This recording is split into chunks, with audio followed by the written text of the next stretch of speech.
has the best wrestling in the whole world. Warrior. But can you believe it?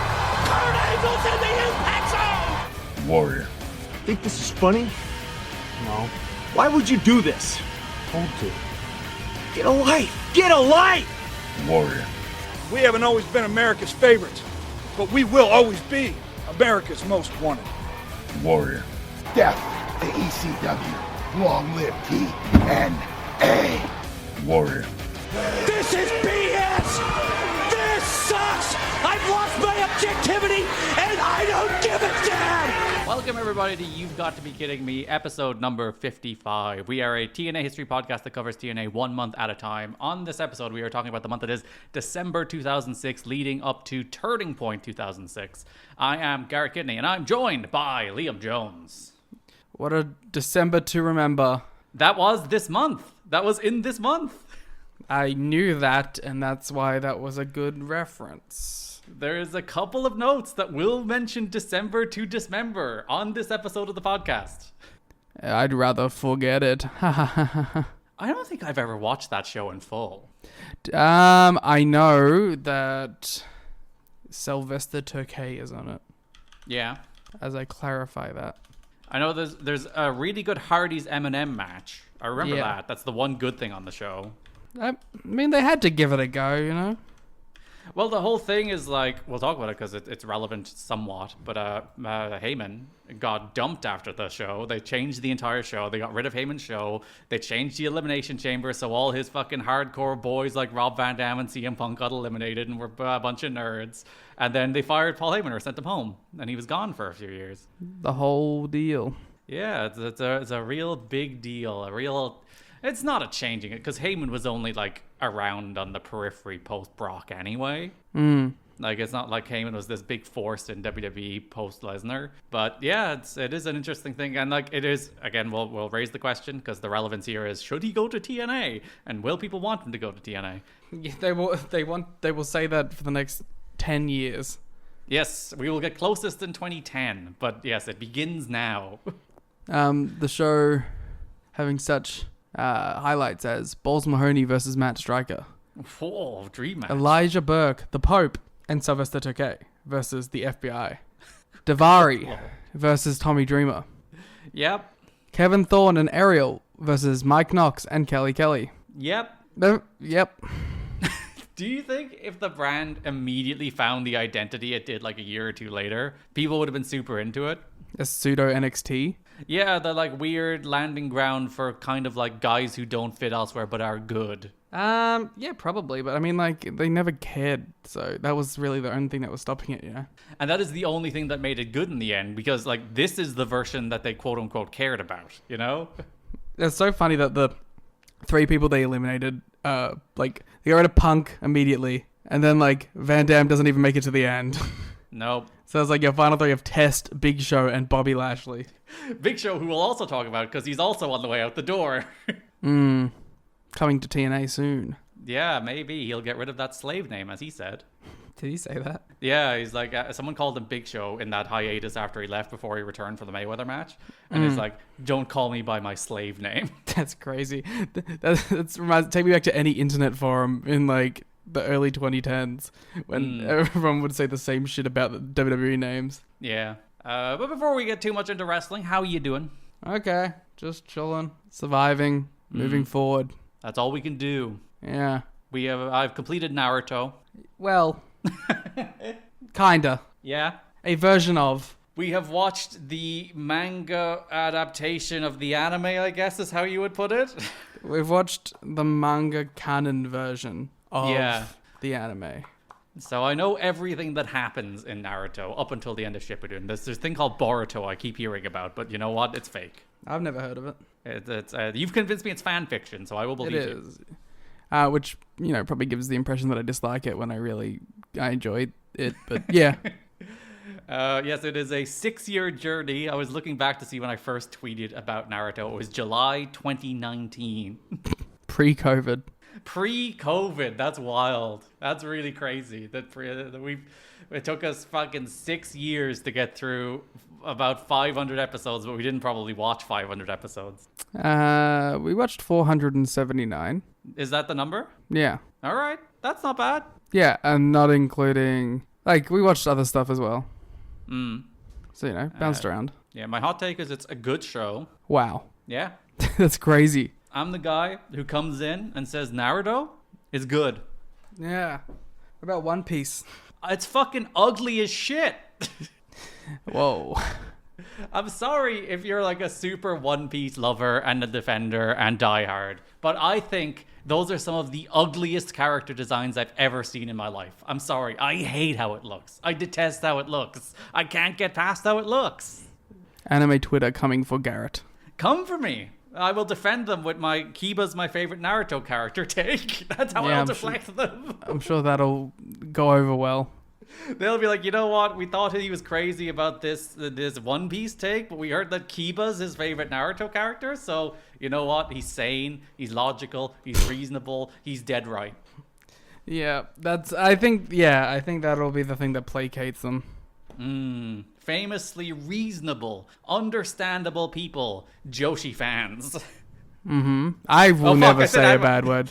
I don't know what you're fucking talking about. You're crazy. That was the biggest Freudian slip I've ever had by saying Joshi fans instead of anime fans. I don't know where that came from. Oh my god. Yeah, they're both the sadist group of people. I have no idea where that came from at all. Fundamentally capable of being normal. Yep, I've always said this. And I do not co-sign anything said here. But yeah, I enjoyed Naruto. I think it's a really good show. I think it's a show worth watching. It is the first anime I have quote unquote watched, quote unquote, start to finish, inverted commas, quote unquote, more or less. Yeah. And I think it's a good place to start because it's a good show based on my infinite knowledge of anime. Yeah, it'll be interesting to see how other things stack up, or if like we'll develop nostalgia as it was the first one. Yeah, you know, because everyone likes the first anime they saw, you know, because it's the new medium. And I technically like I watch Pokemon and Digimon, but like they barely even count. They're just like Digimon more so, but they both barely count. Yeah, if you were too mainstream in the 90s on actual television, you're not a real anime, really. Yeah, get fucked a Dragon Ball. I was gonna say, except for maybe like the one. But yeah, I enjoy my dive through Naruto. We will have some sweeping up to do, so I will fully understand, and then obviously consuming whatever fuck Boruto is. Who knows? It could literally be anything. It could be. That's the thing. You were telling me last night it was like maybe about aliens and technology. So I've been watching a lot of the X-Files, so I'm prepared for that. Yeah, I'm gonna put on the first episode of One Piece and be like, this is what it is. I wouldn't know the difference. I wouldn't know the difference. I would recognize the art. Damn. The X-Files is a very funny show where like the first 2 or 3 seasons they like to like dance with the idea that like, oh, there's a line between science and technology and magic, and everything kind of sort of has a rational explanation until increasingly it doesn't. And they go, nah, it's all bullshit, crazy shit, don't fucking worry about it. And then they're just like, there's genies. This genie's 500 years old. She gives wishes, but she gives wishes that are bad. And it's not technology, I swear. No, there's no technological thing behind it. There's no like, oh, she got chemicals in a lab kind of bullshit. There's nothing to underscore it. It is literally just genies are real in the world of the X-Files. I hope that means like, you know, there's some like earlier things where they're like, they definitely weren't real. And it's like, oh, genies are real, but ghosts, no. Because like it was the whole premise of the show, right? You have the true believer and the skeptic, and the true believer is always like, oh, it's aliens, oh, it's magic, oh, it's blah blah blah, and the skeptic is like, they're that's Boulder. Insane, woman. You're crazy. No, the woman is you're a crazy person. I took a 50-50 shot. She is the skeptic. And yeah, then it's very funny when you get to like season 6, where she is still like, listen, Mulder, there's got to be an explanation for this. It's like, after all you have seen at this point, Scully, come on. I hope then she goes, yeah, all right, fair. Every so often, literally, it is just like, really? Like, come on, it has to be a goblin. Like, it can't be anything else. Yep. Like there's an episode where she gets very excited because the genie, it's the same episode, the genie, one of the guys wishes to become invisible, but he immediately walks out in front to get hit by a truck because the truck can't see him because he is invisible. That's his fucking fault. He did not think it through. A very good point. Like, don't go in the middle of a road. Like, I don't have to be invisible to be hit by a truck. Yeah. That's not on the truck. Scully finds the body and is like, Also, terrible wish. Listen, they didn't think it through because the first thing he wished for was a boat, and she dropped the boat in the middle of their like trailer park, and he's like, "What do I do with this?" It's like, you didn't ask me to put the boat in water; you just asked for the boat. And if you had said put the boat in water, I would have put it in the fucking Pacific Ocean somewhere. And like, there's a whole thing where like his brother is in a wheelchair, and the genie is constantly like, so there's not like an obvious thing you want to wish for, like pointing at the brother, and the brother's like, good point. I should get a gold-plated wheelchair. To be fair, though, would she have just done it for him? Would she have just been like, yeah? Or would it be like, all right, I wish that my brother was out of the wheelchair, and then she just flings him across the world? You see, like, the whole point of the episode is everyone always wishes for greedy things. So that's the reason she's, like, all cynical, because man is like, oh, you always want power, and you always want to be beautiful, and you always want money, you greedy pieces of shit. So then Mulder eventually gets her, she comes from, you unroll her from a carpet, and then you get 3 wishes, naturally.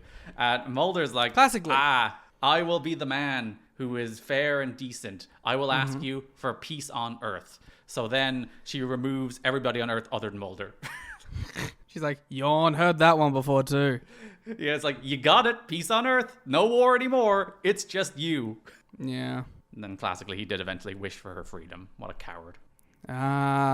So it's her greed. Yeah. Oh, I can't live my life. I'm always subject to all your bullshit. Because she only became a genie because she found another genie and she also asked for long life and power. And that genie was like, get fucked. I can give you long life and power by making you a genie too. I wouldn't mind being a genie. This is one episode, by the way. I wouldn't mind being a genie either. It's not my go-to. I want to be a werewolf. I want to be a creature of the night. Yeah. No, wait, fuck. I meant vampire. My mind was in 2 places. I was thinking of the werewolf movie. Yeah. I think I would choose werewolf over vampire myself, though. No, terrible choice. Why? You're not in control. But like vampire, you have a whole set of rules, too. Yeah, but like, you can get around it. You can't even walk into a place without being invited. Yeah, and then I will simply invent... I'll wear a sign on my chest that says, come on in, and when they read it, they'll read it out loud, and then I'll walk in. So you'll like literally, you'll walk to the front of the door and you'll point to the sign and just stand there until they read it. Yep. That would probably work a surprising amount of times. I also think it's pretty easy to manipulate someone into let you in their house. So like you learn like, oh my god, my kid got hit by a car. My phone is dead. Phone. Yeah. Yeah. Or, adversely, I can just kill people on the street. Why do I have to be in the house? You can also lure them to you. Yeah. I will, under the guise of real estate, they will travel to my castle far away. Also, you could become a real estate mogul, which feels like an unmined source of vampire lore. You gotta keep it low key. But like, if you become the world's largest real estate mogul, yeah, you will own everybody's house. I don't think money's important to a vampire at a certain point. But I don't mean it for money. I just mean you'll own their house, so you don't have to be invited in. Oh. It's like a workaround. Or I own a construction company. Yeah. That builds all the houses. And I can say, technically, whatever Dark Lord bestowed this upon me, technically, I should be allowed to go in whenever I want. Yeah, but I wonder how that works. That if, say you build the house and before you sell it, you're like, it's mine, so I can go in and out. When you then sell it, I wonder, does that reset the invite? Or is it set to the building, or is it set to the occupants? Well, then it wouldn't be set to the occupants, because then if they went to a new house, I wouldn't be allowed to get in that house, surely. Yeah, so it is probably set to the building, right? So if you give yourself permission before you sell it, it's genius. How has there never been a vampire real estate mogul? Well, the first one was kind of that. Yeah, he did have a castle. Nosferatu was kind of about real estate. And then he did move to England, which was his mistake. They brought the plague. And I would bring the plague. I've read Dracula. That's one of the few classic literature things. It's like, I've read Dracula. I'm bringing the plague wherever I go. Really? Yeah. You are sick right now, so listen. And I brought the plague. You are prepared. Mm-hmm. All right, let's talk about TNA. Okay. Another plague. Depending on the era. All of them. Before we jump in, you can head over to patreon.com/kiddingme or tnachat.com where you can check out. Hey, Garrett. You know what carries the plague? What carries the plague? Crows. Yeah? We have a shirt with a crow on it. Whoa! And you know how you can not get the plague? By buying the shirt, because it'll scare the crows away because they'll think you're a crow? Yep. Yeah. You can head to the link in our description where you can buy the Scorpion versus Crow t-shirt. You can buy... Well, we have a new poster for the PCS. And yes? Wait, are we saving that? That'll be next month. The split's not Oh, on next the month. TV Something's after this. coming. You'll never know what it is. Fuck you.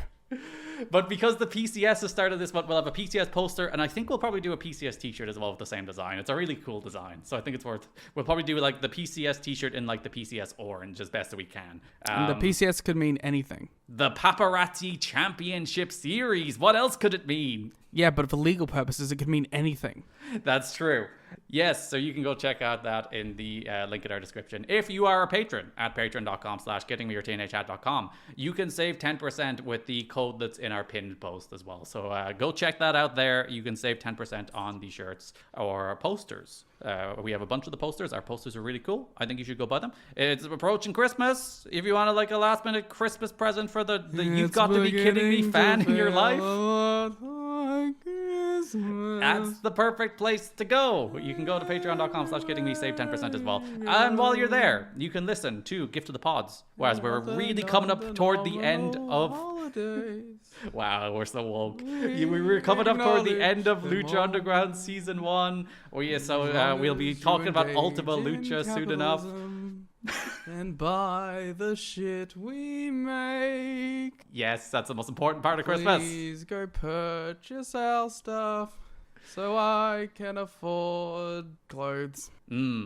Yes, so Gift the Pods, Raintakers, all of our other shows about Ring Cat King, about Wrestling Society X, about the Monday Night Wars, about Randy Savage's album. Also, after next month's episode, we'll be doing the draft and the end of year awards for 2006. So that's coming up too. So you can check all that out at patreon.com/kiddingme or tnachat.com. And also link in our description wherever you are to find the link to merch. Yippee! That brings us to the month that is December 2006 in TNA. Oh, December? It's beginning to feel... They do open the pay-per-view this month with like a Carol of the Bells version video package. You were bemused because there's a bunch of like things on the screen and like, you know, Christmassy phrases and they don't rhyme. It's meant to be like a carol, but that doesn't rhyme. Well, they rhyme a little bit and they give up. Yeah, they did. Toward the end, they're just like, oh, fuck it. But maybe that's true poetry. Maybe you don't need to rhyme. Maybe rhyming is conforming. It is. Rhyming poetry is honestly like a shortcut to good poetry. You need to be able to make it resonate without the ease of a limerick. Legitimately, like if you're like, oh, the Cat in the Hat did this and that, it's like, oh, all right, you have a nice little. It sounds nice to your ear, but what does it mean? What does it make you feel? Whereas if you're like, the flowers in my soul are withering due to the oppressive thumb of capitalism, you're like, damn. Damn. That brings us to the news. Speaking of oppression. Reaction coming out of the Genesis pay-per-view and TV taping the following night from The Office and the wrestlers is not positive regarding the booking committee's handling of match finishes, promos, and logic on the show. Well, you know, there was some problems. Believe it or not, they did not like Abyss and Sting. I'm shocked, personally. The general feeling is that the bookers aren't paying attention to details of logic and consistency in the application of rules. Ooh. During Jeff Jarrett's media conference earlier this month, he talked about focusing on the positives of Russo's booking, but the same mistakes that were made when Russo was in power in WCW have come to the forefront the last few weeks on TV, including the pay-per-view. One TNA talent who is among the most easygoing in the locker room was said to be openly questioning among friends the finish of Sting Abyss, arguing that it made no sense to fans why shoving the ref prompted a DQ but not all the other rule infractions throughout the match. They didn't listen to our show. Yeah, I justified it and explained it. So, you know, go forward in time, 19 years. And you'll finally understand. Exactly. Lance Hoyt. AJ Styles. It seemed like they were making up the rules as they go, he said. Says another talent. Everyone was rolling their eyes about Sting and Abyss afterwards. Regarding Angle ending Joe's winning streak, one longtime TNA wrestler tells PW Torch, "I'm not sure if that was best. I personally think they should give the rub to someone else. Angle didn't need it." The attitude in the X Division isn't any better or worse since Russo arrived. They talk amongst themselves as if they're in the same boat as they were before, for better or worse. There's no sign of changing priority level. Well, they've accepted their place, and I appreciate that. And given Russo's historical booking of like cruiserweights, I think coming out level is a plus. Yeah, him just being like, whatever. It's like better than actively burying. Yeah, you get the same 12-minute pay-per-view match and 2 segments on TV to build it? Sure. Yeah. Regarding one source saying that Jarrett has seemed too busy or above mid-card wrestlers, one mid-card wrestler defends Jarrett, telling PW Torch, "I have nothing bad to say about him. He's always shown an interest in my personal life and never seemed too busy to be cordial. He's been great." Okay. Jarrett has remained in charge backstage just as he was when he was an on-air presence. Between Jarrett, Russo, and Dutch Mantell, an outside observer stopping by the locker room wouldn't think one had more power than the other based on how they conduct themselves or react or how others react to them. Apparently Vince Russo writes, "On average, twice as much for a 1-hour show as the old booking team did." And boy, can you see it.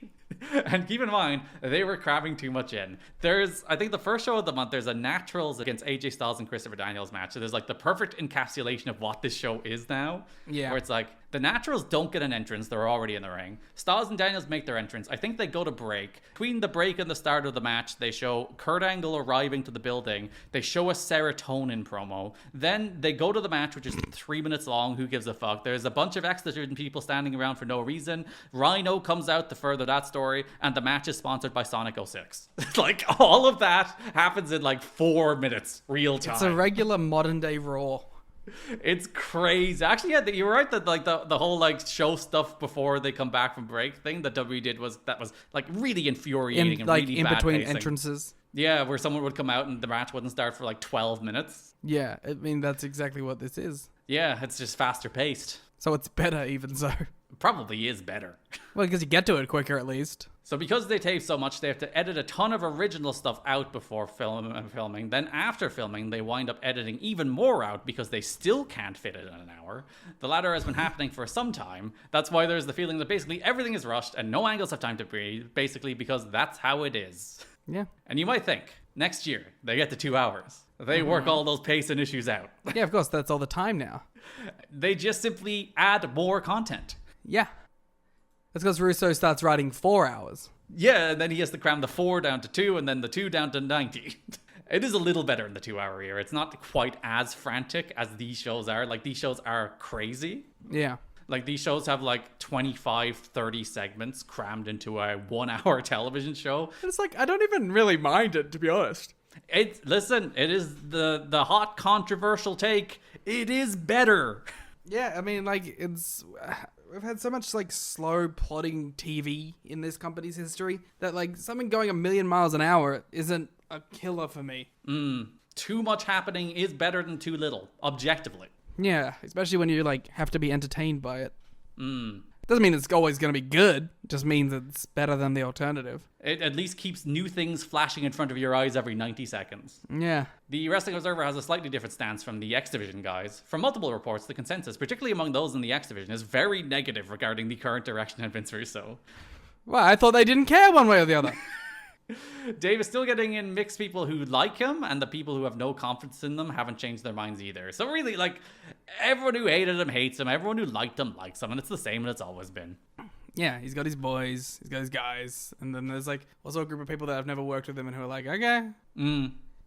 The reaction to Angle has also changed greatly over the past week plus. It's starting to be the same reaction as in WWE. Angle is taking a super hands-on approach, talking to everyone about their matches, promos, and rubbing people the wrong way when he tells wrestlers that he's the greatest wrestler of all time. That fucking rules. Eat shit. I imagine like Kurt walking up to Sanjay. It's like, Sanjay, I watched your match. And you know, as the greatest wrestler ever, maybe you shouldn't do that moonsault in that place. Maybe you should move it around. I'm the greatest wrestler ever. Have I told you that? That rules. Dave says it's one thing for others to say he's one of the greatest, but you sure don't tell other wrestlers that when you are critiquing them. He's also telling them that he's going to be running the company. Right now, for public consumption, Jarrett is 100% sticking by Angle. That's awesome. To be like, and just so you know, I'm going to be in charge soon. Yeah, when I tell you you should do that differently, please keep in your mind that, like, I'm probably going to be your boss in, like, 2 months. So, you know, you probably want to listen to me, the greatest wrestler of all time, Kurt Angle. That's really funny. I kind of love it. It's really silly. Dixie Carter was at the Genesis pay-per-view, but not the TV taping on Monday. She continues to cut back on the number of TV tapings she attends now that she has 2 young children at home to care for. Grow up. Yeah, work harder, Dixie. Yeah, I don't give a shit about your stupid children. I take it back. It's a joke. Dixie, one day I want you on the show. Liam, sexist, hates Dixie Carter. No, I don't. I've probably been more staunchly pro-Dixie than most. You certainly like her more than Velvet Sky does. Yeah, but that's not very difficult.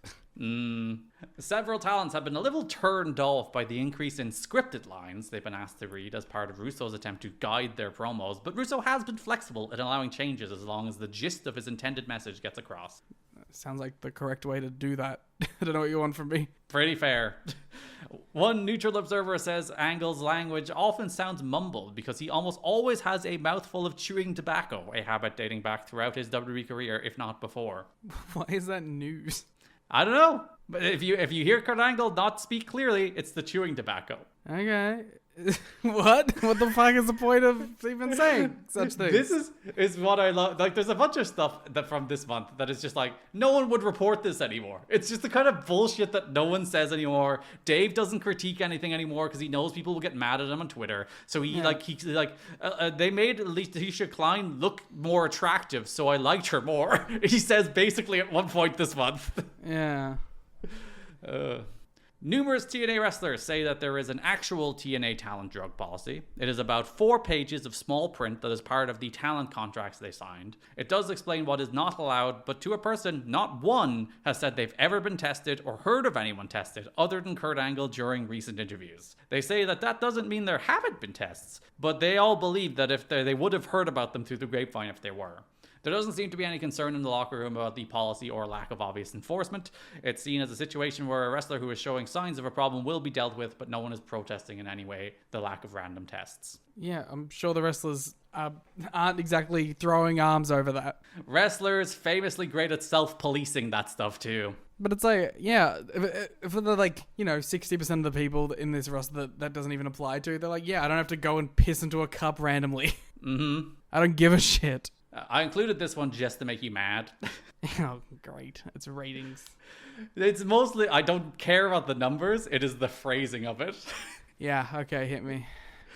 TNA Impact has drawn disappointing ratings so far in the Thursday primetime slot. It could be spun as the low end of acceptable, and that's probably fair, but it's still disappointing. Okay, so none of what you said was anything then. Fuck you. So what do you mean? It's so stupid, bro. It could be spun as, pretty good, but, I'm not going to accept that because I have a preconceived notion of what the rating should be. I like the way it's not even like it could be spun as pretty good and those people would be, coping. It's like, it could be spun as pretty good, and that's actually acceptable and correct. And they're probably right when they say that, yeah. However, I have decided it's bad. That's so fucking stupid. Followed by a note from the Wrestling Observer. Spike and TNA are closer now than ever before after this primetime special. What are you fucking... Oh, God, man. What are we doing? We've been doing this forever. We can't escape. We can never escape it. From a Spike standpoint, the 1.0 is proof that TNA in primetime can be competitive in bringing a new audience to the station. Since they charted these things, they knew a lot of the 11 p.m. ratings when they were good and were the UFC fans sticking around, and they were wondering how the show would do without UFC because its lead-in is currently CSI, which apparently draws mostly older white women. And even without the UFC, it's done fine and everyone's happy. And still, everyone's that's pretty wow, fucking disappointing if you ask me. Yes, I have decided it's disappointing.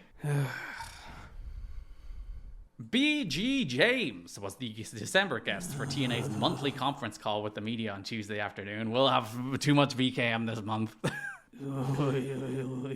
The main topics surrounding the VKM program were discussed. BG said at least 3 letters have been sent from WWE Legal to TNA that he is aware of. He quickly said, don't quote me on that, and revised it down to at least 1. He said that's why they can't use Triple H or Shawn Michaels, but they can use Vince McMahon because that is his legal name.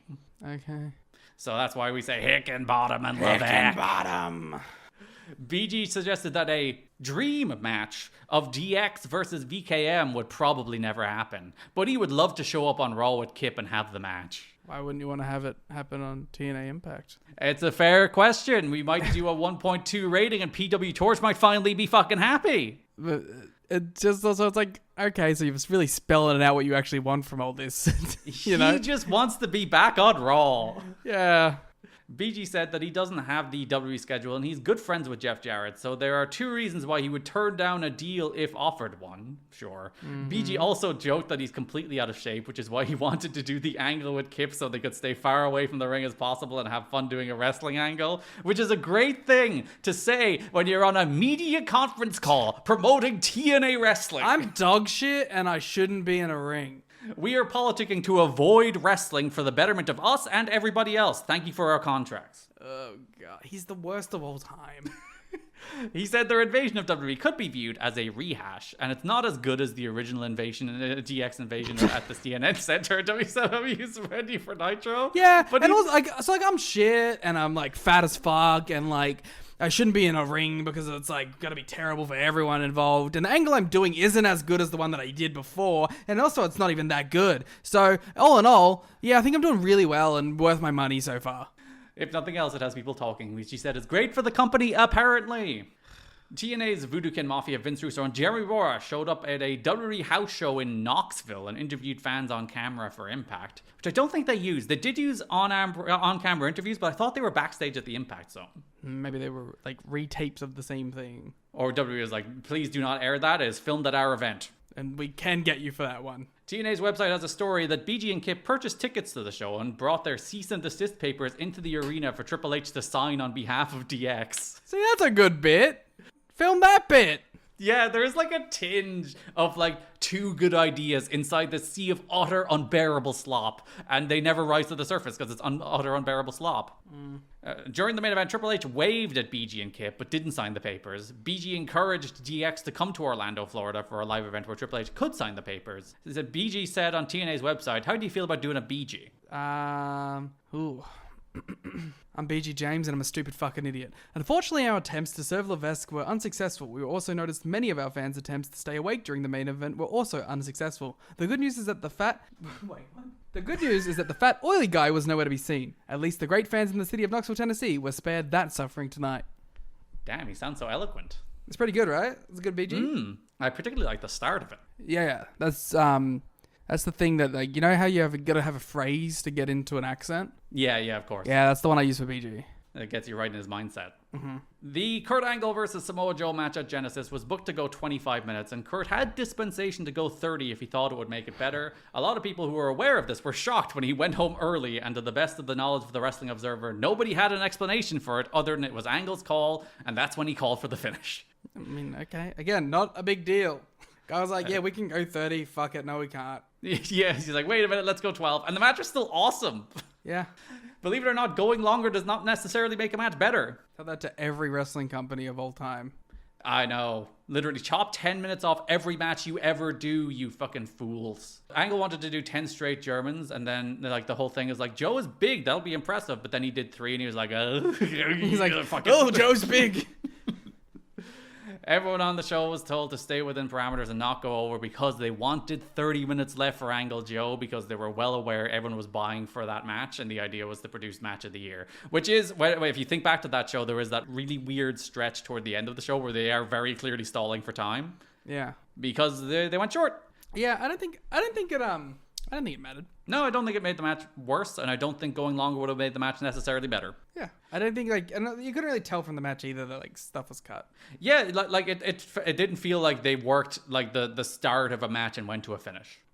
It still felt like a coherent professional wrestling contest. Yeah. Though there is like a weird through line of Samoa Joe dream matches going short between the Liger match, which went much shorter and like what did feel diminished because of how short it went, and now this one. That one's still all weird, up in the air case, huh? This week's Kurt Angle appearance on the Bubba the Love Sponge show once again didn't focus on his pay-per-view match 2 days later, but on him claiming he would not just be doing an MMA match, but 4 MMA matches. Kurt just seems to be fucking doing his own fucking thing at the moment. This gets better. He claimed that the first would take place on a TNA pay-per-view in May or June, and that he had been training that style, but wanted 6 months of good training before doing such a match. He said the first opponent would be Tito Ortiz, Chuck Liddell, Randy Couture, Ken Shamrock, or Daniel Puder, and then cut most of his promo on Puder. He's like, yeah, all these people that it could be, but then the guy most likely. Yes. He claimed it would do 1 million buys if it was in UFC and promoted off UFC television. It may very well, but it's not doing 100,000 in TNA, Dave says. He also claimed the match would have headbutts legal. Fuck yeah! He's doing headbutt MMA. He doesn't even want like pride rules. He just wants fucking headbutts. He wants to throw heads at people's skulls. That rules. Maybe he should be in charge of TNA. I love, like, Dave gives this, like, earnest analysis. It's like, no commission in the country would actually, like sanction a headbutts legal fight. It's like, Dave, he's Kurt Angle. Just run with it. He's just being Kurt. He also says he's gonna fucking run TNA.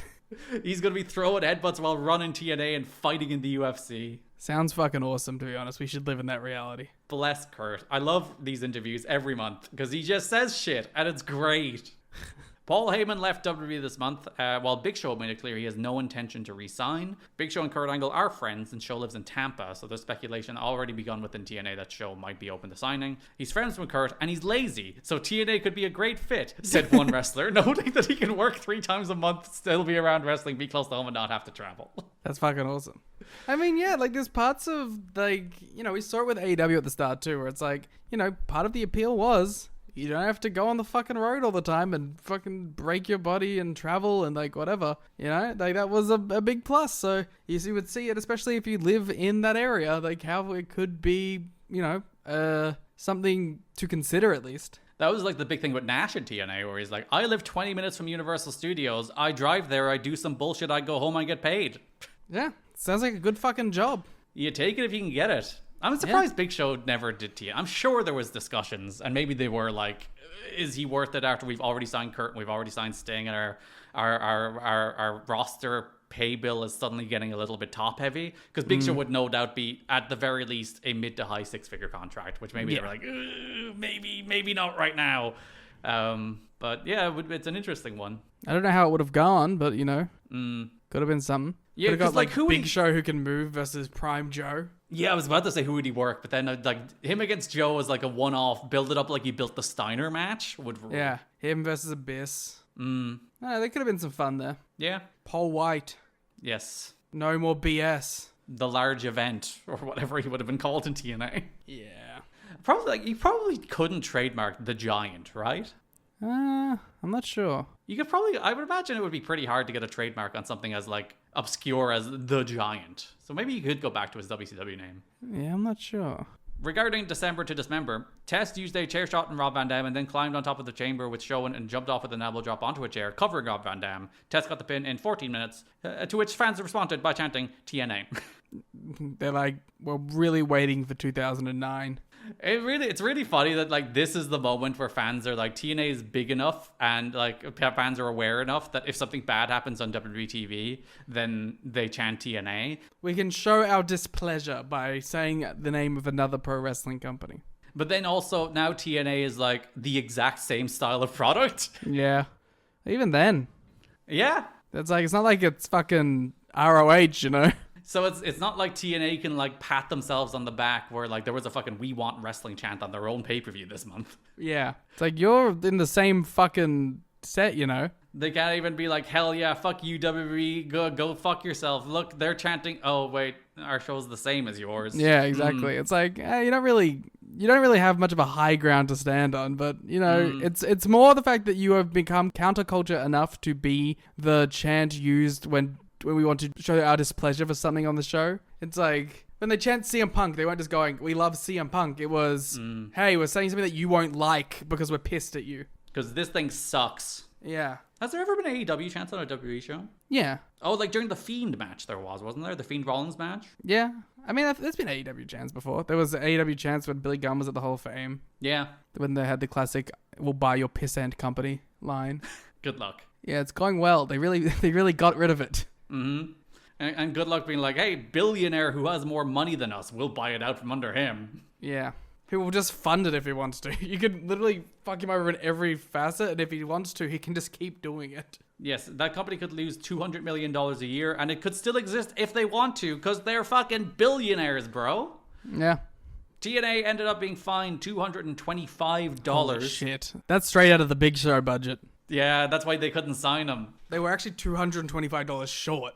And Big Show just wouldn't move. Yeah. After the fire that took place at the Hard Justice pay-per-view, OSHA conducted an investigation of the Universal Studios after the fire, and the fine was not for having an adequate emergency action plan. So that's the reason they were fined $225. They didn't have a plan for if something went wrong. I feel like that should be a bigger fine. Yeah, $225 is not like the disincentive you would want for what happens when the building catches fire during a live event. And like, maybe everyone could have like died. Yep. You know, it feels like there should be more like, hey, we should fix this. You should not have this problem come up. From this point forward, at TNA events, specific employees have to be designated to have portable fire extinguishers as part of an emergency action plan. Well, that's good. It seems smart. It does seem incredibly smart. Seems like if the place catches fire, you have to put it out. Steve and John, you're in charge if the whole thing turns into a raging inferno. The only guys who can stand between the fire and Abyss. Oh my god. Maybe Abyss should be in charge of getting rid of it. Yeah, he probably could, I think. Because like he does his pose and fire shoots up, but it also goes out. So I think that's part of his abilities. We should probably mention Heyman. I brushed past it real quick. This is obviously the end of 2006. Because like the thing about Heyman, and I think like he never wanted to work TNA. That's always like my headline thing. No matter what anybody says, there's no world in which he like earnestly wanted to work for TNA. It was all a bunch of bullshit. But it's really funny how like if he had become available in August. Would there be a world where instead of looking to Russo, you would look toward Heyman a little stronger? I mean, they probably would have made a play. Yeah. Like, I don't see a world where they don't make a play. But, like, Heyman's busy. He's got to go, like, run his, like, pseudo-porn babes websites and his bullshit business stuff and just, in general, be the sleaziest man to ever exist. That Heyman hustle stuff is real creepy, both now and in retrospect. Yeah, it's so, like, I don't know. It would make fucking Barstool Sports cringe. He really does seem like a man who has never like moved beyond the culture in which he was raised. Yeah. It was like his 90s shock jock extreme culture, which was really like that was the moment and the zeitgeist, and he found great success in that moment. And it just felt like he never, like even like 2002 SmackDown, when that stuff, there was still fucking horrendous stuff on both WWE and TNA television at that point. But like the cultural moment was moving on and away from that stuff. And he still had like all the like Billy and Chuck stuff and like the Don Marie Al Wilson stuff and all the like the kind of classically Heyman 90s stuff. And then like even fast forward to when he had the brief run back running Raw in like 2019 or whenever that was. And like same thing, it happened, had all like the weird Heymanisms coming back in again. It's like he really just never left that stuff behind. The Heyman Hustle is the disruptive media platform founded by legendary WWE writer, director, producer, personality Paul Heyman, who currently serves as special counsel to the undisputed Universal Heavyweight Champion and certified perennial WrestleMania main eventer Roman Reigns. Home to the anti-influencer hashtag Hustle Booty Temp Tat supermodel brand.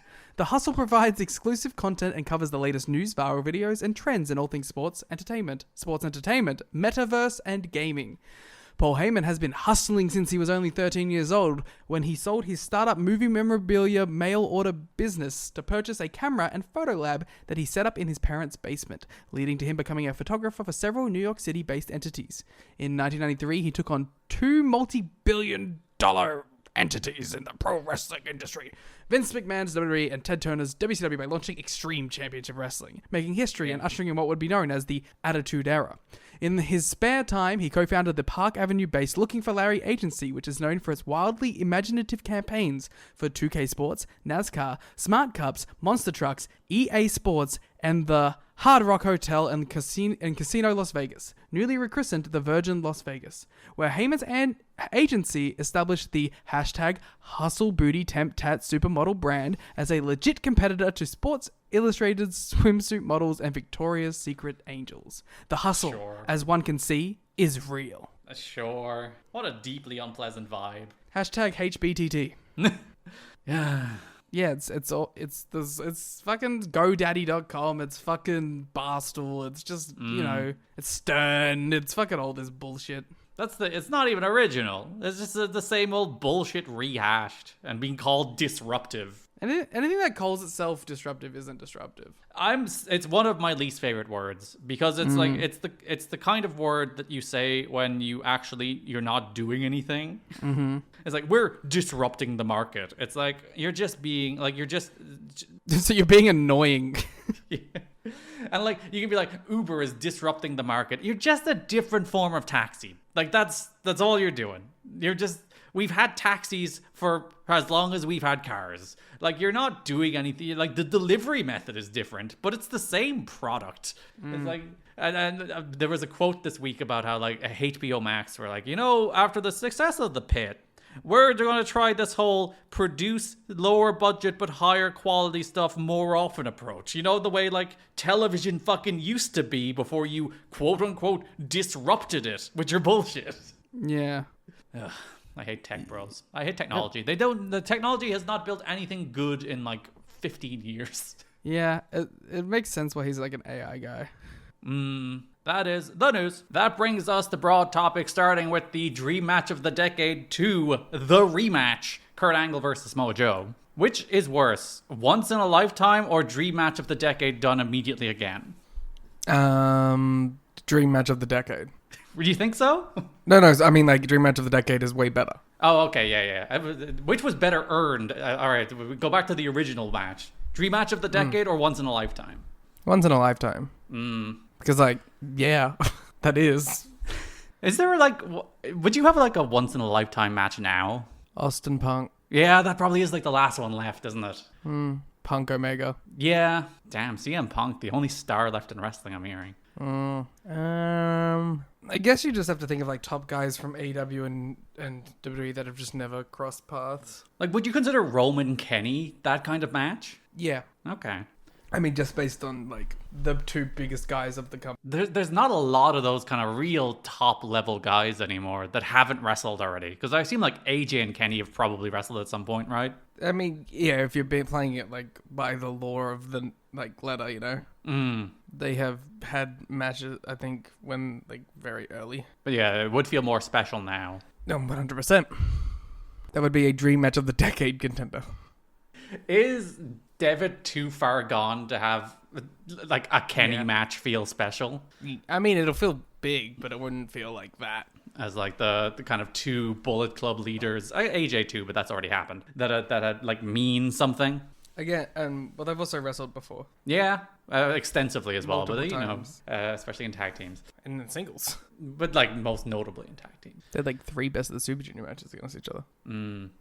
It does feel like there's like it's kind of the death of it, because like no one's like Seth Rollins' dream match, you know? Well, no, because they're talking about real stars. Bless Drew McIntyre, but I'm not like, holy shit, dream match of the decade, Drew versus Jungle Jack Perry. Yeah, but like there's, I mean, Seth is the worst one because by far there's nothing that would make me care. Yeah. But like, Drew is a big man who hits things hard, so at the very least he has that going for him. At least you would be excited for a good wrestling match. Yeah. You know, there'd be some like Gunther things, I guess. Yeah, Gunther against Kenny. It's really Kenny. Kenny and Punk are the two guys. I mean, there's Ospreay. Yeah. There's like probably like when I was trying to think of like more modern examples of like Roman matches, it was like Swerve and Hangman are interesting. Or like Okada, Walter. Yeah, there's like Okada stuff. Because AEW has actual stars that are interesting. And presumably Japan will eventually create a new slate of stars that you will be like, Okada wrestling Ozawa would be cool. Nah. But Nah. They're so fundamentally incapable. But, there's some interesting combinations of people still out there. The problem is, I think, on the WWE side, it's just Roman. Yeah. I don't think there's anyone else that's, like, an interesting, like... They have a lot of people that would be cool for, like, the undercard of a Forbidden Door. Yeah. But, like, the only real sort of main event thing that is a first time is, like, with Roman matches. I was trying to think of, like, Cody matches. But, like, they would be mostly retreads. Yeah, that's the thing. There's a lot of stuff Cody's already done. Yeah, it'd be like, I think the most interesting would be like something like, I guess, like a Cody, like MJF thing, which has obviously extensively been done. Cody Punk hasn't happened yet, has it?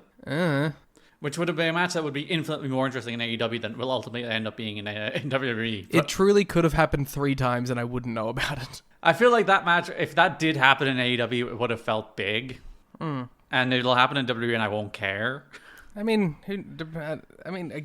but that's unfair to put on them because, like, again, they could fucking resurrect the corpse of someone and put it against someone in WWE and I wouldn't care. It is a fundamental problem there, isn't it?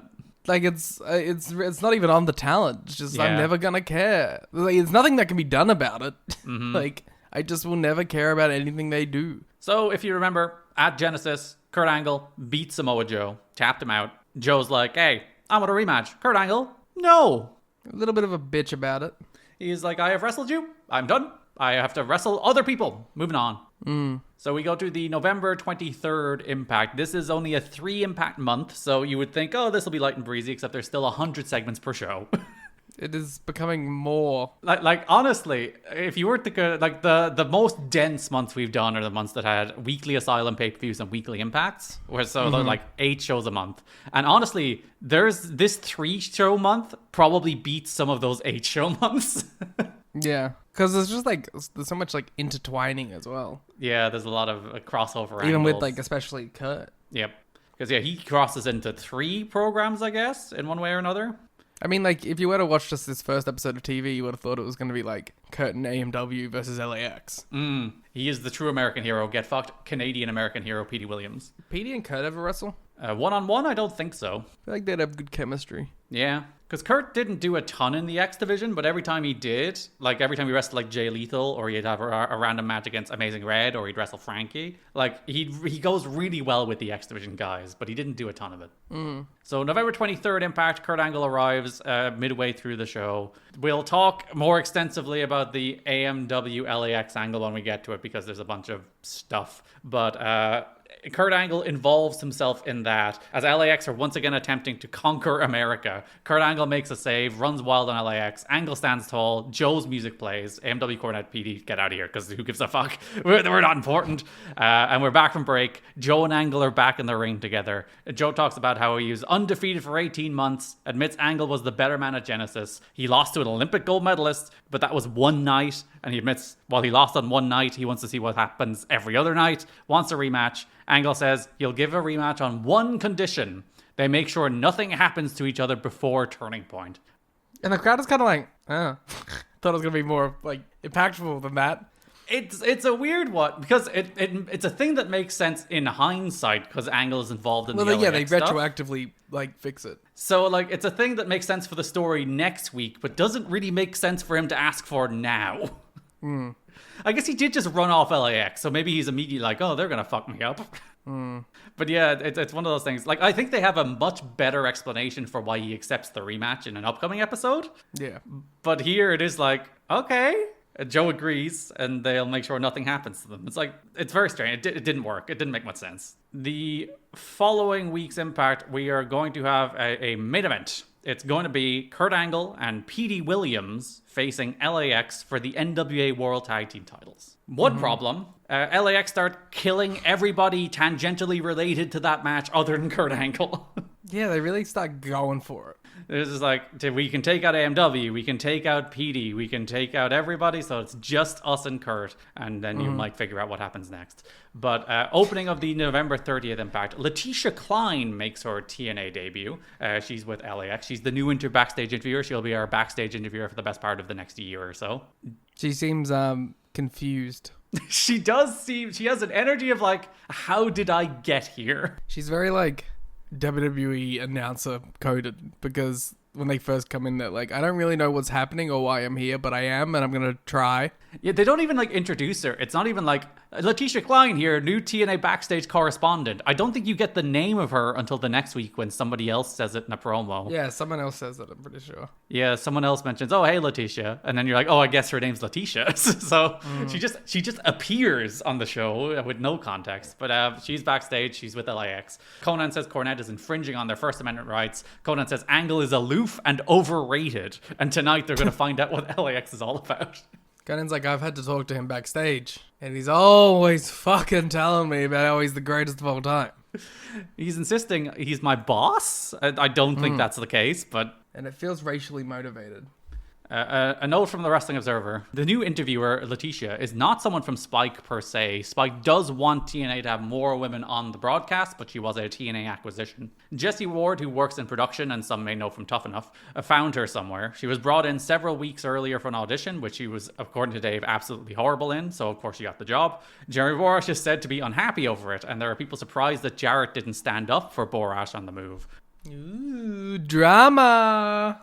Borash and Russo were tight in the WCW days, but had a falling out later. Borash is still doing on-air segments where they plug merchandise, but that's another negative because Don West, who is doing that, is better in the role. So JB really catching the heat from every angle in this month. It's very funny that they're like, everyone's like, what is happening? Why are we mixing it up in this facet? Yeah, it's like, why did we bring this new woman to do the job of someone like JB? Very good backstage interviewer. I think it's his best role. So it's like, why are we bringing somebody in to take the job of somebody who does a good job, and then we give that guy the job of somebody who also does a better job? It's a musical chairs where everybody ends up doing something worse, and everyone's kind of mad at each other. But listen, Letitia's work, and that's important. Yeah, she has to fucking make some money. Yeah. It's not like they fired JB. He still has a job. Yeah, everyone's getting paid. So during the show, LAX, they take out James Storm backstage with a ladder. They take out Chris Harris. They're choking him on some steps as Gail is screaming distressed. And then later in the show, they also take out Petey Williams as he's about to do an interview. He's jumped. LAX asks Angle how he'll do all by himself now that AMW and Petey and anyone who might help Kurt Angle have been taken out. So then we get the match. You know what's funny about this again? It's like... At no point did they go, maybe we should try and take out Samoa Joe. The guy that we know is supposed to be backing him up. They agreed very publicly last week that they should watch each other's back, so maybe we should add him to our hit list. Though it also might suggest that they also just fear him. Yeah. Well, they thought that, like, Joe wouldn't actually do it. They should have tried to recruit Joe into LAX. But it's, well, might be one problem. But hey, I don't know. So that does bring us to the main event. Kurt Angle versus LAX for the NWA World Tag Team titles. The match was supposed to be Angle and Petey, but starts as a handicap match because Petey was taken out before the break. Mike Tenay is furious that LAX are using their own system against them and availing of the legal system. We'll talk about that, but they are still NWA Tag Team Champions due to the legal system. And Mike Tenay does not like that they're getting due process. Yeah. Furious. How dare they critique our system and then use it? Disgusting. Yeah. It's almost like as if the system is hypocritical. It is like that meme. It's like, you criticize society, yet you take part in it. I'm very smart. Yeah. As LAX begin to take over, Samoa Joe arrives on the and steps on the apron, fulfilling his promise to watch Angle's back. Angle makes the tag, and Hebner just allows it. Earl is like, sure. Again, it makes no sense. But, you know, they have lawyers. They will bring this up. Joe runs wild. Joe locks in the coquina clutch. Angle locks in the ankle lock. As Jim Cornette appears at ringside and Earl Hebner calls for the bell, Conan and the LAX lawyer are there shouting at Jim Cornette. I love the idea that the second Joe appeared, Conan's like, let me get the lawyer. Well, they have so much merit here. They're like, A, he was not a signed participant in this World Tag Team title bout. Yep. Also, you did a screw job. Yeah. So there's layers upon layers of a mistrial. Not a mistrial, but yes, a mistrial. There is, I think, a conspiracy at this point from Jim Cornette to try and get these tag titles off these people who have earned them. Yeah, I'm beginning to think that too. The match is ruled a no contest due to Joe technically not contractually being in the match. Don, in my favorite call, is like, that's the right decision, but I'm mad because it would have been cool to have Angle Joe as tag champs. Yeah, that's kind of how I felt too. Don is like, yeah, like listen, that's fair. Joe wasn't in the match, but I wanted him to win. Also, because, like, it was cool. For a second I thought they were tag champs, I was like, all right. Yeah. Joe and Angle do shake hands as there is mutual respect because Joe fulfilled his promise, but they do not win the NWA World Tag Team titles. Homicide was apparently really upset when Angle popped his ear in the TV match. Probably could just end the sentence there. Homicide was really upset. Yeah. He was so mad he wanted to go right there, but he kept himself under control. Well, that's good for his future job perspectives. And listen, I think there's a large number of people Homicide could kick the ass of. Yeah. I think if there's a list of people Homicide could shoot on and Homicide would win, and that's a pretty big list. Kurt Angle's not on it. Do you think he has the fork though? Yeah, I hope so. I hope he comes out armed in every fight. Who wins in a fight? Kurt Angle just using wrestling or Homicide with a fork? I still think Angle with wrestling because I don't think the fork can do enough damage to stop a takedown. Yeah, but you can get like taken down with the fork in your hand and then just start fucking gouging. But I think once Angle takes you down, he can control you enough to mitigate the fork. I don't know. You don't need much. If you were to say a knife, I would lean it more toward Homicide. I just don't think the fork does enough like immediate damage to stop Angle from controlling your body. Especially if he's aware of the fork. Yes, if he does see the fork coming, yeah. If it's a stealth fork, he can unleash after he's been taken down. That's a different story because then he can use it with an element of stealth. If he has it in the boot, you know. That's our new T-shirt: Homicide with fork versus Kurt Angle. That's a cool shirt, to be fair. The Go Home Impact, December 7th, we have a very big main event. It's kind of a crazy main event. Like, on paper, yes. In execution, less so. But the main event of this episode is Kurt Angle versus Abyss versus Rhino versus Samoa Joe versus Sting versus Christian Cage. Which, again, on paper, sounds crazy. It does sound like the biggest match you could possibly do without giving away singles matches. Earlier on that show, there was a feature on Angle Joe where that Angle goes in like the proper reasoning why he gives Joe a rematch. He talks about how there was a man from Iran, he does name them, I won't even try, that beat Kurt earlier in his career, and it would have haunted Kurt if he never got a chance to avenge that loss. It turned out that man from Iran was the man he faced in the finals of the Olympics. He beat him, he won his Olympic gold medal, he got his revenge, he got his vindication, he realized that, he was better, he had his mountain to overcome, and if he didn't have that opportunity, it would have haunted him. He sees that in Samoa Joe. Kurt Angle is Joe's Iranian wrestler, so in order to give Joe that chance, he will give him the rematch. Which I thought, yeah, that's a really good rationale for why Angle changed his mind on this, compared to the watch my back and you can have it kind of thing. You know what, though? I think I don't mind it being a thing that is told retrospectively. Yeah. Because, you don't necessarily need to know Kurt's motivations for why he does give Joe the rematch in the moment. But it is nice to, have that, established afterwards. Yeah. And certainly better than them not doing it at all. Yeah. I love Kurt in this promo, by the way, because Kurt is like, is there fear inside me? Yes. Will I lose sleep over this? Yes. Samoa Joe is a fucking killer, and I'm scared. But that's when I'm at my best. It's the Kurt character is very interesting. Yeah. Because, he isn't just, a fearless warrior taking down everyone. He is, a man. Yeah. He is a man with fear, realizing that he has a challenge to overcome. And it would be so easy for somebody like him to come in and big dog Samoa Joe. It'd be like, oh, I'm the biggest star in the world. Joe has to beat me to prove something. As opposed to he comes in and is like, I'm scared shitless of this guy. Have you fucking seen him? Where I will still beat him, though. Joe talks about how Angle took his reputation, and Angle states, win, lose, or draw, this will be my last match with Samoa Joe. Well. So we get to that main event. Rhino doesn't even make it in the match because of a thing with AJ we'll talk about in a minute. It gets to the finish. Abyss hits the shock treatment on Angle, but Joe makes the save. Tomko boots Joe as he does the muscle buster to Christian. Angle breaks it up. Angle checks on Joe and then hits him with an Olympic slam and pins him. So their deal to watch each other's back may not have extended to this competitive match, to be fair. There are opponents in this match. Well, yeah, they should technically they shouldn't have, because this is just a match where they're competing against each other. But it is also interesting that it's Kurt that takes the opportunity, And Joe made the save when he got shock treatmented. Joe was on Angle's side, he fulfilled that promise, but Angle's like, fuck you, I'm gonna win the match. Yeah. So, it's there are little signs of Kurt being a little slimy bitch. And this does firmly enter the era in which Samoa Joe is now just beatable. Yeah. But so far he's been beaten either by Kurt and through bullshit. Yep. He won't remain an unbeatable monster anymore. Which is like it's the biggest critique of like the pivot out of an undefeated streak, where like he went undefeated for 18 months and now he will just like, whenever you need him to get beaten, he can be beaten on TV. Like, it becomes like, oh, we can just beat Joe now, so we just do. Instead of like, we should really remain very thoughtful about how and when we beat Samoa Joe. At least for like the foreseeable future. Like, Yeah. there's obviously going to be a time where it is just that way, unless someone is like a part-timer.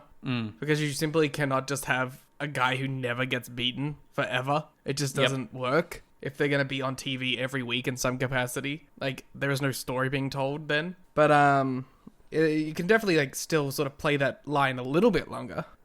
Certainly not 2 weeks later on TV, he should be beaten again. But I guess for the case of this story, it does make sense that at least it's Kurt and it's not clean. Yeah, and he is being fucked over in a way. Yeah. So that brings us to Turning Point, 2006, December 10th, from the Impact Zone in Orlando, Florida, in which the main event, once again, overcoming the NWA World Title match, is Kurt Angle versus Samoa Joe. Before the match, JB has Angle. He promises, once again, this will be his last match with Samoa Joe. And after tonight, people are going to know for sure who the better wrestler is. And they did. Yep. Samoa Joe defeats Kurt Angle in the rematch. The capital letters underscore rematch is how it's built. I really like this match. I think it's a little weird at the start. It's a little kind of maybe just off kilter because like the crowd isn't as like molten immediately. They do get there, but I really love how like just grimy and filthy and real like this match feels. It really does just feel like a proper professional wrestling match in a way that isn't really seen in especially like a WWE at this time, but even especially in a TNA in this time. It's not something you really see either. It feels something more akin to like a New Japan or a Noah or a Ring of Honor match taking place. Yeah, it's a match where, like, the physicality of the wrestling is, like, the core of what they're doing. Like, everything is about, as you said, grimy just wrestling. They're throwing each other and they're doing holds and they're getting down on the mat. Like, Angle does a slingshot crossbody in this match that is, like, beautiful in how ungraceful it is. Yeah. But, like, it doesn't need to be, like, graceful, because it's a man just flinging himself. Yeah, it's what a slingshot crossbody should be, which is, like, as you said, just throwing your body at the other man with a reckless abandon. How tall is Kurt? I think Kurt's, like, 6'1", right? He's in that range. That's how tall Kurt is in my head. He is 6 foot. Yeah. Yeah. But, okay, so... he's 6 foot in... Apparently, he's 5'9", 5'10", 6 foot in wrestling height. Yes. He's gimmick tight. Yeah. So, yeah, he's closest to around 5'10". So, basically, I mog him and could beat him. Because I'm taller. Oh, you're right. You could beat anybody smaller than you? Yes. Only if you have a fork, though. Samoa Joe height. I love trying to ascertain wrestler heights because it's such 'cause a minefield I'm of bullshit. subtracting a couple inches. Yeah. Because like Joe is billed at 6'3", so he's probably 6 foot. Yeah, that feels a little tall. He is probably like shoots 6 foot 6'1". Yeah. So I think he is slightly taller than Kurt, right? Yeah. Wikipedia says 6 foot. All right. So you can beat him too? Yeah. Less confident though. Yeah. Interesting. You're more confident that you can beat the man who's not an Olympic gold medalist. Yeah, but because he's like 68 and dead. That's true, and he has numbness in his hands, so that does limit his amateur wrestling skill. Like, he probably, like, he could throw me around a little bit, but I feel like I can outlast him. Your youthful dexterity. And I'll gouge his fucking eyes out. You have no qualms about fighting dirty. I gotta do what you gotta do. Especially if it's a street fight. If it's a street fight, just whatever happens, bro. That's what I'm saying. Like, no one should ever try to fight me because, like, you will win. I'm not, like, a good fighter. But I will do some permanent damage to you in how dirty I will fight. Yeah. Like, you may go blind. You go. That's a bold claim. Well, I'm going to put my thumb as deep into your eye socket as possible. You're gonna claw that shit out? Yeah. I will do whatever is necessary. I don't want to be hurt. That's fair. I'll bite you in places. I'll tear shit off. I'm gonna remove skin. Scratch. Grow your Whatever nails out expressly for this fucking situation. takes, man. Angle Joe. Yeah. I love there's a spot in this match where Joe's against the ropes. Or sorry, Angle's against the ropes and Joe goes for a clothesline and Angle ducks. And Joe just connects like neck first with the top rope.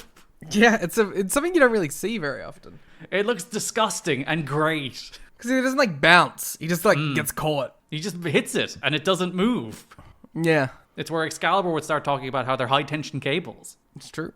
That a rope is actually a misnomer. Ooh. Angle, which is true of TNA's ring as well, by the way. Not WWE's. WWE's is a rope. Is that true? Yeah, WWE still... Or maybe they've changed it, but WWE historically has still used ropes. TNA and AEW have already been high tension cables. But WWE might have changed it. That might not be true now anymore. I'm not sure. I'm trying to think if I've ever... I don't know. I think they've always been taped. Yeah, so it's tough to tell. So I think they're ropes but taped. Angle does a full flip bump on a Joe German. Angle hits the Olympic Slam for 2. A bunch of ankle lock counters, coquina clutch counters. Angle grabs the ankle to escape the coquina clutch and then grapevines it, but after a minute, Joe reaches the rope.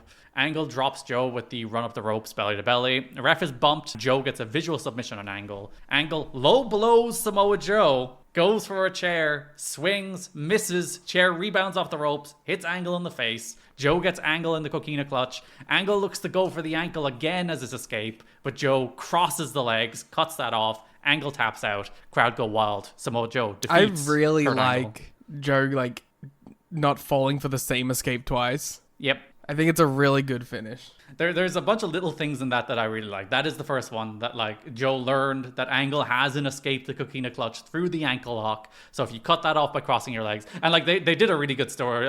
They told that story in the moment very well as well, where Kurt started going for it and Joe had it scouted, really well executed.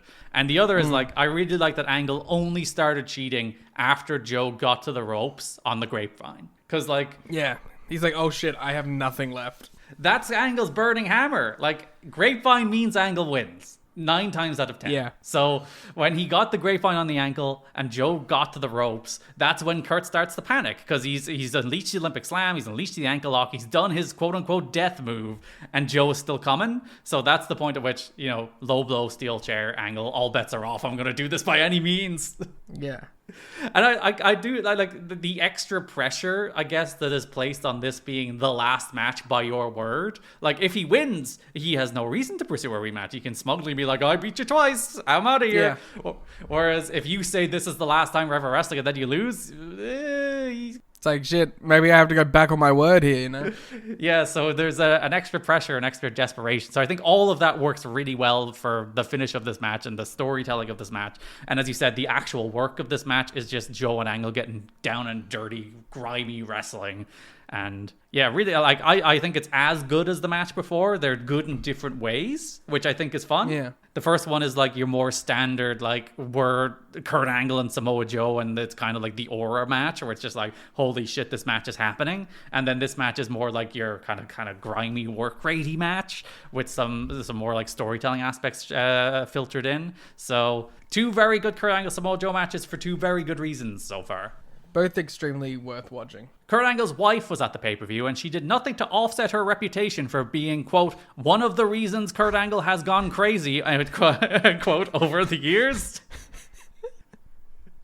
She was outspoken backstage about a variety of things. 5 years ago, she spoke out in an internet posting about RVD stiffing her husband in the ring, saying it wasn't professional. Ironic, considering Samoa Joe looked pretty beat up after the pay-per-view match with Angle on Sunday. Angle was potatoing him pretty hard during their pay-per-view match. Joe's tough, but observers thought he might be getting a little ticked off about it. Okay, you say that Homicide couldn't beat...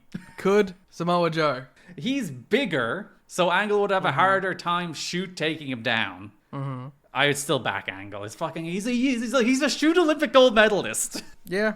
Even in his broken, weird state at this point, I do think he could beat most non-professionally trained fighters. Yeah. Though Joe has done some MMA training, so maybe that'll stand to him a little bit. I don't know. I think it depends, how much of, a hit he can get in. Yeah. And there is the question, I think Samoa Joe is cool and comes across as tough in a professional wrestling context. Yes. I have no idea if he's actually tough at a fight. I have no idea. I don't think he's gotten into many of them. Yeah. So he might not actually be able to A lot of go wrestlers in like an that. actual fight. Like in wrestling, you seem Yeah. like the toughest bloke of all time, but Who knows what would happen if you were actually to fight someone who knows how to hurt somebody. yeah. The decision regarding passing out or tapping out was debated internally, and it went back and forth, but they ultimately decided that Kurt should tap out, which Dave disagreed with, and I disagree with Dave. I don't think either one matters. To me, like, I guess like it just comes from having watched like a lot of MMA and fighting growing up. It was Yeah. like, it doesn't matter how you get it, you still get it, you know? It's like someone passing out isn't any less like a loss than someone tapping out. It's just how it goes, you know? They're essentially the same thing. They are like all because tapping out in a real fighting context, it's like you're doing it because you have no choice. Like, you will be permanently injured if you don't, and you pass out because you have no choice. You're just gone, you know? Like, they're both a sign of just not having anything left. Like, to me, I never really saw the difference between the two. I can kind of understand it, like, from a visual storytelling perspective, but, like, it's never been something that I've cared about one way or the other. Yeah, because I guess the wrestling storytelling thing is like tapping out is seen as like an act of cowardice. You know, you're giving up. Yeah, it's seen as like giving up, but it's like in any real fighting situation, it is like, it's not at all. It's not like a shameful thing to be like, I'm going to break my arm right now, you know? Yeah. Whereas passing out is like the act of defiance and courage. But as you said, in any real fighting stupidity. contest, it's dumb. You're dumb not to tap out if you're a fucking god. Especially in like the case of the Angle one here, where he does go for the ankle and lose it, and then he knows he's fucked. He's just in the guy's choke, so he taps out. Yeah, I don't know. I don't have a problem with it. I can see the storytelling. Like, it has a storytelling device too. It is certain, and like AEW is a company that is obsessed with the pass out. But again, I don't mind it. Like, if it's not like because you know, half of like fighting finishes are fucking passing out. Yeah. That's what happens when you get choked real hard. It does suck. Yeah, you go out. The NWA World Title match this month is somewhat a continuation of the Sting Abyss stuff, as those two men are involved. We had in a third, Christian Cage. But he's kind of been involved tangentially even through the last month. That's true. Even when he was like doing a pay-per-view program with AJ while also involved But with the Rhino. AJ thing felt like out of place because it was still the Sting thing, you know? Yeah, because he was doing two separate things. He was doing AJ, he was doing Rhino, while the more important thing he was kind of really doing was the Sting thing. Yeah, because he wanted to get the shot. November 23rd, Impact. Abyss, the new NWA World Champion, opens the show, enters the Impact Zone. James Mitchell says he stands before you like a proud father with the new NWA Champion. Says to Sting, it's better to laugh with the sinners than cry with the saints. Despite all Sting's preaching, he's no different from Mitchell and Abyss. Asks Sting to be honest that he got into wrestling to wallow in all of its pleasures, just like the rest of us. The crowd then chant, "We want Sting." He invites Sting to come home for good. Sting's music hits as a man that definitely looks like Sting hits the ring. He runs off Abyss with the bat and reveals, oh my god, it's not Sting, it's Christian Cage. There was a part of me I was like, yeah, Sting doesn't normally dress like this. I was like, is he doing a new thing? Sting has decided to drip himself out in the latest 2006 attire. Yeah, good on him. Christian asks if this is what he has to do to get a title shot around here. He refers to Abyss as the mass or word. Not the first time he will this month. And you've been saying it all week now. Listen, you're the phased watcher around here, so don't you dare throw that at me. I'm just saying, ever since you watched this show. Christian suggests he's going to take Sting out to take his rematch. Sting descends from the rafters onto the announce desk. Sting says he's going to get his rematch and he'll happily go through Christian tonight, so says, see you later tonight. Christian demands Sting put his number one contender shot on the line. Sting says it's showtime as we crash to the opening titles, which is presumably accepting. I would assume, because showtime implies action. I do love a crash to opening titles. I do love like an opening segment. Yeah, we'll go do Sting, a Christian, world title on the line, main event, a world title shot on the line. And then you get the opening titles. It's like, that's TV. That's TV, baby. That's TV, baby. So main event for the first time ever, free on television, Sting and Christian. Kinda crazy. Yeah, they're just throwing shit out. That like TNA is very conservative about what they put on television as TV main events. They've been very conservative. I think every promotion is. And too conservative, would you say? Yes. I think every promotion inherently is, except WWE, because they don't give a fuck. I think it's a part of, it comes down to sometimes how many quote-unquote stars you believe you have. Yeah. That, like, you're less than willing to, like, do big star versus star matches on TV. But, like, my thing is always, like, it's TV. You don't have to have clean finishes. You know, you can have big, like, matches with stars in them and then do bullshit. And not lose anything. As long as your pay-per-views are, like, more protected. Like, I do understand the appeal of being like, let's save the first Christian Sting match for pay-per-view. I don't think, like... I think we overrate the meaning of first-time ever matches. I don't think, like, a first-time ever match is inherently a big deal. Yeah. I think it's up to you to make it feel like a big deal. Yeah, for sure. So, like, you can throw something... Like, the downside is we actually never get a proper Sting Christian match. We get another TV match in 2007, and that's it. That's the 2 singles matches. Like, that's the problem is we ultimately never get this on pay-per-view. But... Yeah. I think we get too precious about, like, well, we've got to protect that match for when we do it down the line. Whereas I think you can do it now and do it down the line, and it'll still mean as much if you do it well. Yeah. I don't think, like, just because people have wrestled once before, it ever, like, it doesn't kill the idea of the match necessarily. Yep. Sting stalks Christian down to the ring during his entrance and jumps him to start the match. Jim Cornette joins commentary. TNA says that LAX will defend the tag titles against Kurt Angle and PD next week. That's where they announced that here. Sting fires up, and him beating Christian's ass is very enjoyable. I really like the Sting comeback and Christian just like bumping around. We didn't talk about it in the fucking humongous main event too, but there was an Angle and Christian segment that was very similar in that match too. Yeah, Christian is... You know, he's such a great, like, backing off, like, shithead heel. Mm-hmm. And when you get, like, stars of the caliber of Angle and Sting just beating his ass, it's very satisfying. Especially, like, an all-time babyface like Sting. Yep. Ref gets bumped. Christian rakes Sting's eyes. Sting reverses the Unprettier into the Scorpion Death Drop and locks in the Deathlock. Christian taps, but there is no referee to see it. A hooded man emerges from the crowd. He attacks Sting and reveals himself to be the debuting Tyson Tomko. Fuck yes! Tomko is here. Childhood. Tomko, give me a beat. I'm very excited. I'm excited to see Tyson Tomko, and I'm excited to see him with Christian. And also, it means we're very close to AJ. Yes, we're Christian Coalition is imminent. Tomko, like, this is like... I think people forget what a kind of what-if Tomko was at this point. Because, like, he gets over at one point as a singles guy. He's doing great work in New Japan with Giant Bernard as, like, the original Bernard and Anderson team. Like, that it's the same thing. They've basically changed Tomko for Carl Anderson. He's doing really good work as, like, a career renaissance outside of WWE, kind of proving that he's not just, like, your stock WWE big man who has no value by himself. Yeah, like the Terminal 2004 guy.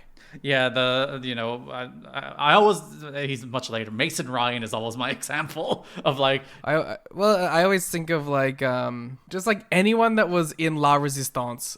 Yeah, Rob Conway. Like, just Rene Dupree, Rob Conway. Sylvain just, like, Grenier. Exactly, just all these, like, big, jacked up dickheads, you know? So Tomko drops Sting with a press slam into a fallaway slam. One of my favorite moves. It always looks great when you just drop him down out of the press into the fallaway. Cornette enforces that Tomko doesn't work here as Tomko drops Sting with an Argentine neckbreaker, and we go off the air. Tomko has arrived in TNA. I'm excited, man. I like Tomko.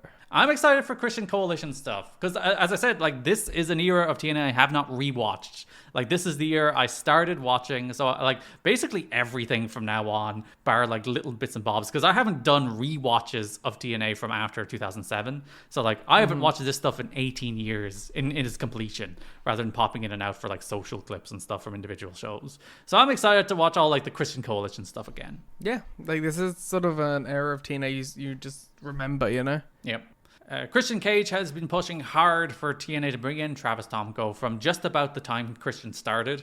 The idea had always been for 2006 that Christian would win the title, turn heel on Sting, and it would lead to them meeting at the December pay-per-view where Sting would get the title if he was staying, or put over Christian if he wasn't. That changed greatly through the year as Jeff Jarrett changed plans, as he always does. It became about Jarrett instead of Christian, but he had pushed that when he did turn, Tomko would join him. So this has been in the works for a while. It's crazy that he just does New Japan and TNA at the same time. Yeah, that becomes an issue eventually, but yep. He really does just bounce back and forth a lot. Yeah, because like TNA and New Japan are obviously in bed with each other at this point. You had New Japan guys for the World X Cup back in May, and TNA guys will regularly work New Japan, including the Dome shows for the next 4 or 5 years or so. So like, it makes sense. There's a natural crossover there at the moment. But yeah, he just works TNA New Japan full time. They never did anything with Bernard. It feels like, it's funny that like he has an established, well-known US tag team partner. You know, like Albert is a name guy in America. So the idea that like, let's make Tomko's tag team partner AJ Styles. It is funny, they're like, we're doing a tag team with them, but we're not going to pluck it's not like it's Manabu Nakanishi, you know? It's not like you're plucking some random Japanese guy. It's like a guy with WWE experience, and you're like, AJ. Maybe it was just the thing. It seems like this was kind of the plan, the coalition thing, because with the AJ turn already being like firmly established at this point. It does seem like stuff is lining up. They're telling stories. I love stories. Following week's Impact, Christian Cage comes to the ring with Tomko. Mike Tenay says it will be Abyss versus Sting versus Christian in a 3-way match for the title at Turning Point, because technically Tomko's interference caused that Christian Sting match last week to end in a no contest. So Christian has been rewarded for that with an NWA World title match. Because the good guys and the medium guy want to kick the shit out of him. So Christian formally introduces Tomko to TNA. Christian says he's undefeated, the biggest star in TNA. Maybe it'll be a single threat match because he plans to take out both Abyss and Sting before Turning Point. I'm not sure how that works. Would he have to pin himself? It's wordplay. Don't question it. Christian alludes to some previously unknown connection between Tomko and Abyss. Tomko apparently knows something about Abyss. What could it be? Perhaps he is another one of Abyss's many brothers. That's true. He's a Park. Christian refers to Abyss as a slobbering word. Twice this month. You just don't expect it, you know? You don't. You really don't. It's like, I mean, like, it is just like looking back on things with 20-25 eyes, but like you would just be watching something and then just be, oh. Yeah, especially from Christian. I was like, there's people I might expect that from in 2006 TNA. Christian's probably not really one of them. BG James. Yeah, BG James could say any shit and I would be like, yep, it's BG James. Yeah, that makes sense to me. Mitchell holds back Abyss as Christian wants him to come down, so Mitchell's the smart man. A Sting dummy descends from the rafters. A Sting looks to jump Christian and Tomko from behind. It was a distraction. Sting wants to talk to Abyss man to man, face to face later tonight, but asks Abyss to come alone. It's so funny that like we have to split this segment up to 2 things on the show. Just fucking have the conversation now. Yeah, it's like, everyone leave. I want to talk to Abyss. Why do we have to do the fucking let's talk later bullshit? It's a hook, you see, to get people to stay watching. Which is probably the idea. It is legitimately probably. We'll do that opening segment to be like, hang around. The Thing wants to talk to Abyss man to man. But who is that like for? Who is in there like, oh fuck, I need to make sure I'm still here to see the Sting Abyss talking segment? I've heard clips of the Ariel Helwani Vince Russo interview, and based on that, I think it's for the casual fan. That wrestling is apparently not serving anymore. Okay. Let me tell you what, look, I couldn't give a flying fuck about the casual fan. The casual fan can go fuck off. There was a Brian Alvarez quote this week where like Tony books wrestling that he likes, and I'm like, the dude is a billionaire doing a vanity project. What the fuck would be the point of him booking wrestling he doesn't like? But like, isn't the old adage like you should make things you like because then other people might like them? That was the Jerry Jarrett idea, yeah. They're like, if you're serving one person, you might be serving some other people, you know? Yeah. Presumably there are wrestling fans that are the same kind of wrestling fan as you out there. You're not an isolated like outlier. I don't know, man. Fuck it. Like, AEW's best television of the year is the fucking Continental Classic when it's just 6 fucking matches between guys. And this is like, if you were a billionaire launching hundreds of millions into the startup of a wrestling company, what the fuck is the point of you being like, and I'm going to use that money to produce wrestling I personally don't like? What the fuck is that thought process? But also, I also think it's, like, incredibly stupid to, like, think that the casual fan, like, expects one certain thing. As if there isn't just, like, people who can watch something and then appreciate it or like it or find enjoyment out of it. Like, it can't just be wrestling for some reason. It's like it has to be a skit or some bullshit. Like, why do they think people just won't enjoy the wrestling part of wrestling? We also think this casual fan is the dumbest person alive at all times. But they think the casual fan is fucking them. Yeah. They think it's them. They think it's, oh, you know, you have to do fucking television. You have to do cinema. And it's like, the thing that's going to stand out to them is the dudes beating the shit out of each other because they don't actually see that on anything else. You're not going to tell better stories than what's on TV. You're not going to do better comedy than what's on TV. So, like, there's places for it, obviously, on a wrestling show, because, ironically, the people that kind of stuff serves is the people who are watching every week who will get bored of the same shit, not the new people who have never seen wrestling before. Just show them fucking wrestling! Yeah. It's a thing that drives me crazy. Have you never watched pro wrestling with someone who has never seen it before? Like, because it's so fucking, like, easy to see the things that stand out to them, which are, and fucking block your ears if you're a fucking 40-year vet in this industry, it's fucking flips and blood, motherfucker. They're the two things that people who have never seen wrestling before get, like, enamored with, because it's something they can't see in anything else. There's a reason, like, Ninja Mac doing that fucking black flip spot in the Best of the Super Juniors goes more viral than your Bloodline cinema. Yeah, it's like the reason, like, if you ever watch a show and they're like, whoa, who is this Will Ospreay guy? You know? Who is this Darby Allin? Like, or they see Mox and they bleed and they're like, what the fuck is this? Is this allowed? Yeah. You know? Like, it's so insane to be like, yeah, the boring, annoying, lame parts of wrestling are the thing that's gonna get people in there. I truly don't, like, the thing that I don't understand is, like how has no one ever watched wrestling with a non-wrestling fan? Because that's the easiest way to see what fucking resonates with them. And, like, here's the thing, they haven't. That's the problem. Then stop fucking using them as an example, because you don't know. Yeah. You clearly don't. All of these people have been living in their same podcast bubble for 20, 30 years, never getting outside of it. Their vision of wrestling is so much more broken into them by Vince McMahon than they even know themselves. They're so, like, corrupted by Vince's vision that they, like, if they see it done any other way, they don't even know why they're rejecting it, other than they don't realize that they've been incepted by Vince's wrestling by a monopoly for 20 years. And the thing that drives me crazy is, like, they always talk about what somebody else might have thought. You know, somebody else might have been confused by this story. Somebody else might not have liked this or that. It's like, fucker, if I'm watching a review of something, I want to know what you think. What was your reaction? They don't ever have one, though. That's the thing. They're fucking hacks. They can't think critically about stories. They can't assess these things in interesting, thoughtful ways. So they always have to invent another person out there who might have been confused or who might not have liked it, because that's how they can approach the criticism, rather than like, what was my personal response to this piece of art? What was my personal response to this story? Which is the reason, like, when we're talking about this kind of stuff a lot, I'm like, by the letter of the law, wrestling booking says you should do X, Y, Z. But, like, how did I feel? What was my reaction? When I was watching Full Gear, I saw a lot of people say, well, you shouldn't put Moxley and Kyle back to back with Fletcher and Briscoe.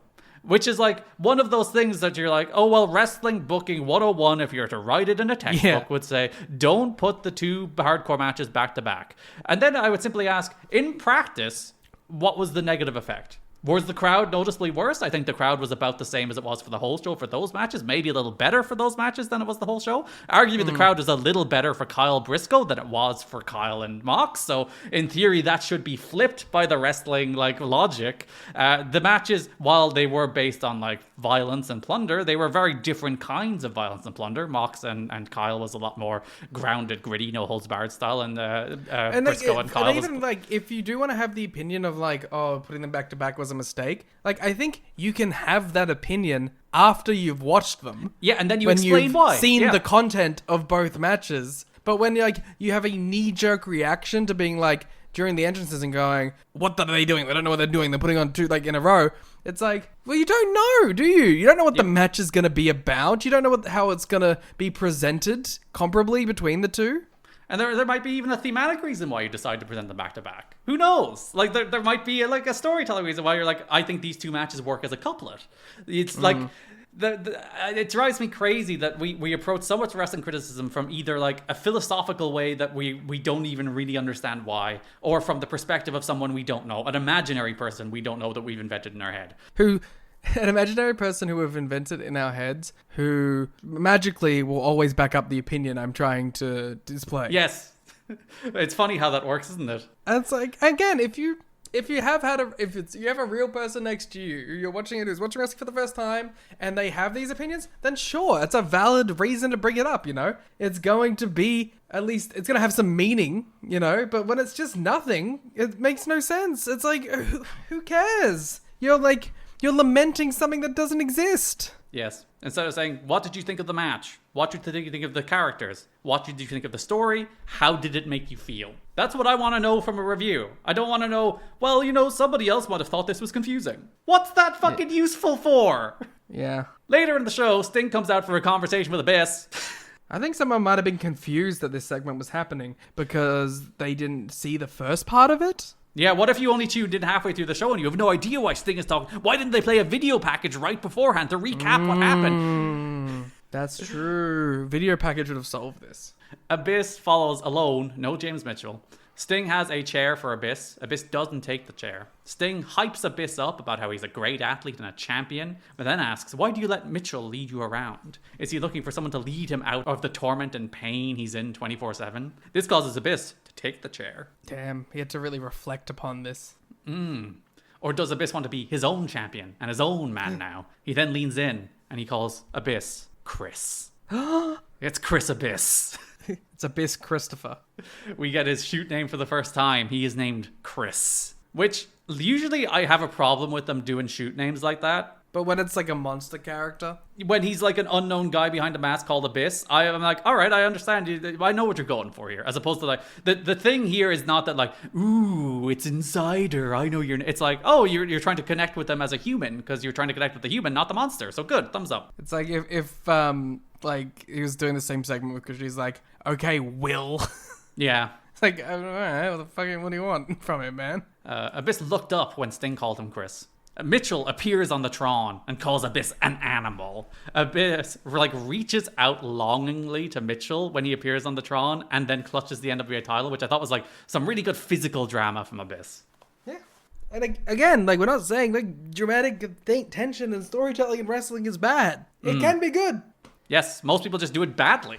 I just think that if you want to take this show for example, it's it's the first time watching. I don't think they're gonna care about Abyss longingly grasping the title or looking towards Mitchell more than they're gonna care about them swinging chairs.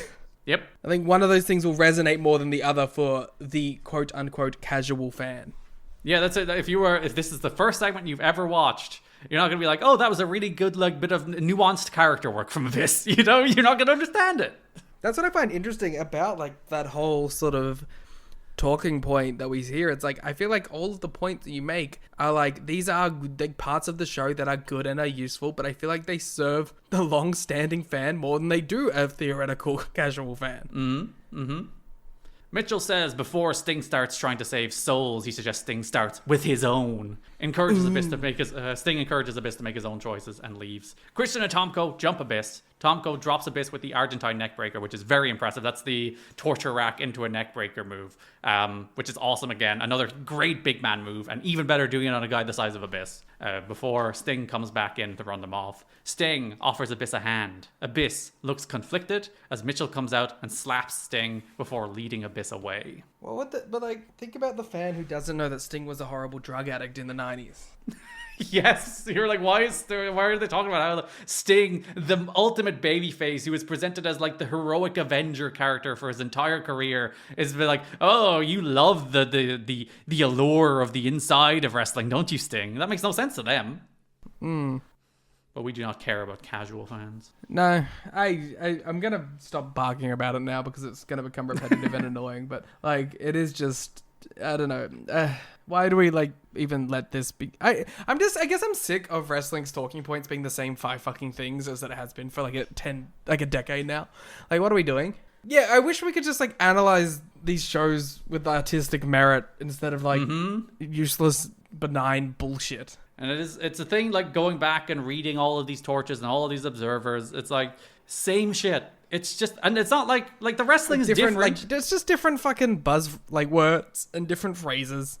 Because we don't have like good, interesting critics of wrestling and interesting people who think about wrestling on a level deeper than what if somebody in Iowa was confused. Go Home Impact. We have a video feature in which Mitchell, Christian, and Sting discuss Abyss. Tomko knows a secret. Sting sees a human being in there, and Mitchell thinks Sting and an army of angels couldn't take Abyss.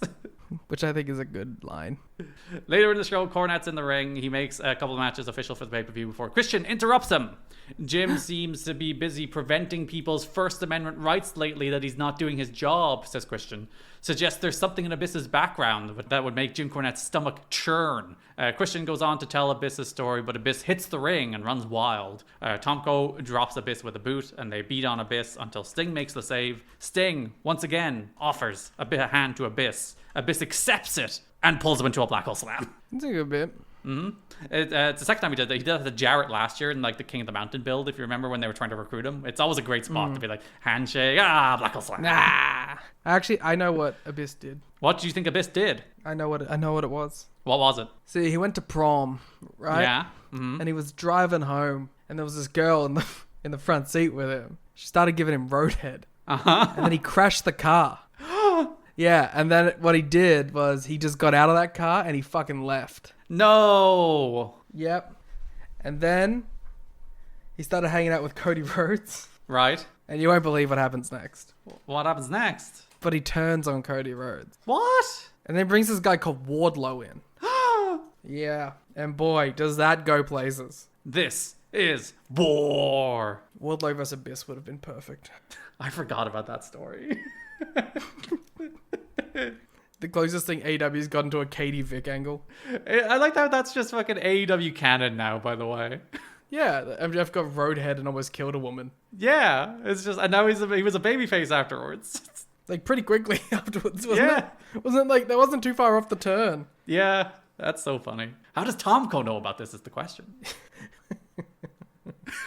Well, let me tell you. He was actually a first responder. Oh, good. That's nice. Yeah, he was an ambulance driver in Long Island, New York. You saw MJF run away. saw Sorry, Abyss. Abyss. Oh, sorry. I'm mixing up stories. What's Tyson Tomko up to?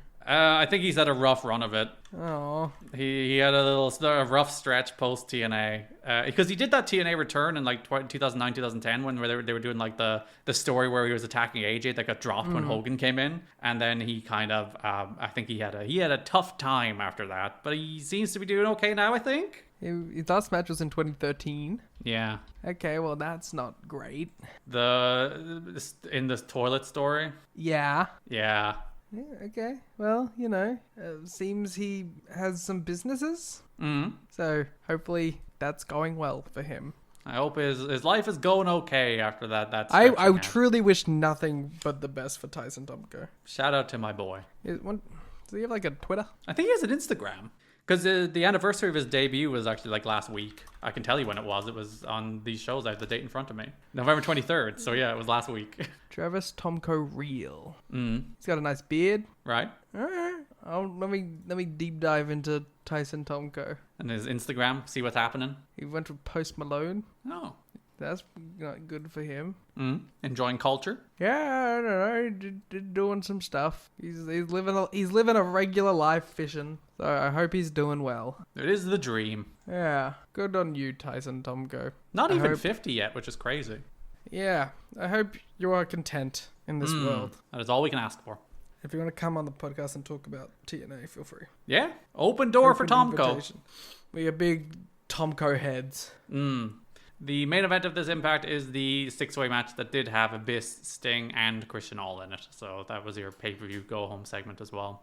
We call it the Tom Coalition here. Yeah, we don't respect Christian Cage. It's better wordplay. Tom Coalition's better wordplay. A little forced. That brings us to Turning Point, in which Abyss defeats Sting and Christian Cage to retain the NWA World title. This wasn't an awful match.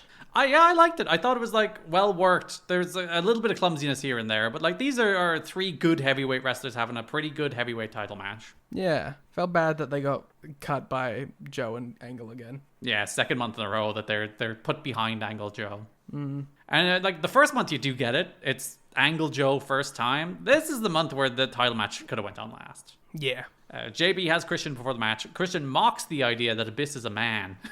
This isn't about saving souls. This is about Christian. He wants to regain something he never lost. Tomko knows Abyss's dirty secret. They don't want to reveal it because it's embarrassing. But maybe, just maybe, if Christian doesn't leave as NWA champ, they'll have to say it. Wow. It's just, I like it. It's just embarrassing. Yeah. It's not like life changing or anything. It's not going to ruin him. It's just somewhat uncomfortable to be out there. Well, he was suggesting to Cornette it's the kind of reason that would have required dismissal, and now he's down to it's actually it's just it's a little awkward. Maybe he's implying it's embarrassing for the company, which would imply that it is something more nefarious. But I thought Abyss was birthed from a portal back in 2003. Yeah, maybe he killed Lollipop. Do you think Goldilocks knew the secret? Yes, because she knows all. She does. She's very smart. Yeah. Lollipop? Fuck, I keep saying Lollipop when I mean Goldilocks. Goldilocks. But maybe he did kill Lollipop. Yeah, as I was thinking, but I was like, Goldilocks would be perfect for the Christian Coalition. She should be in it, especially as the movie star Goldilocks character. Yeah. The darling. She was doing Timeless Tony Storm before Tony. That's the realization I just had. Did Timeless Tony Storm take it from Goldilocks? I assure you she doesn't know who Goldilocks is. I think she does. I think she's a secret sicko. Do you think she was watching her NWA-TNA tapes? She was listening to this show is what I think happened. Tony, if you want to come on the podcast, talk about some TNA, feel free. I think those timelines loosely add up. I think they're timeless. Sting hits a big dive off the top onto Abyss and Christian on the floor, starting Sting. Actually, no, he did a dive off the King of the Mountain penalty box as well this year. So even this year, Sting is like, can I jump off things? I would like to jump off things.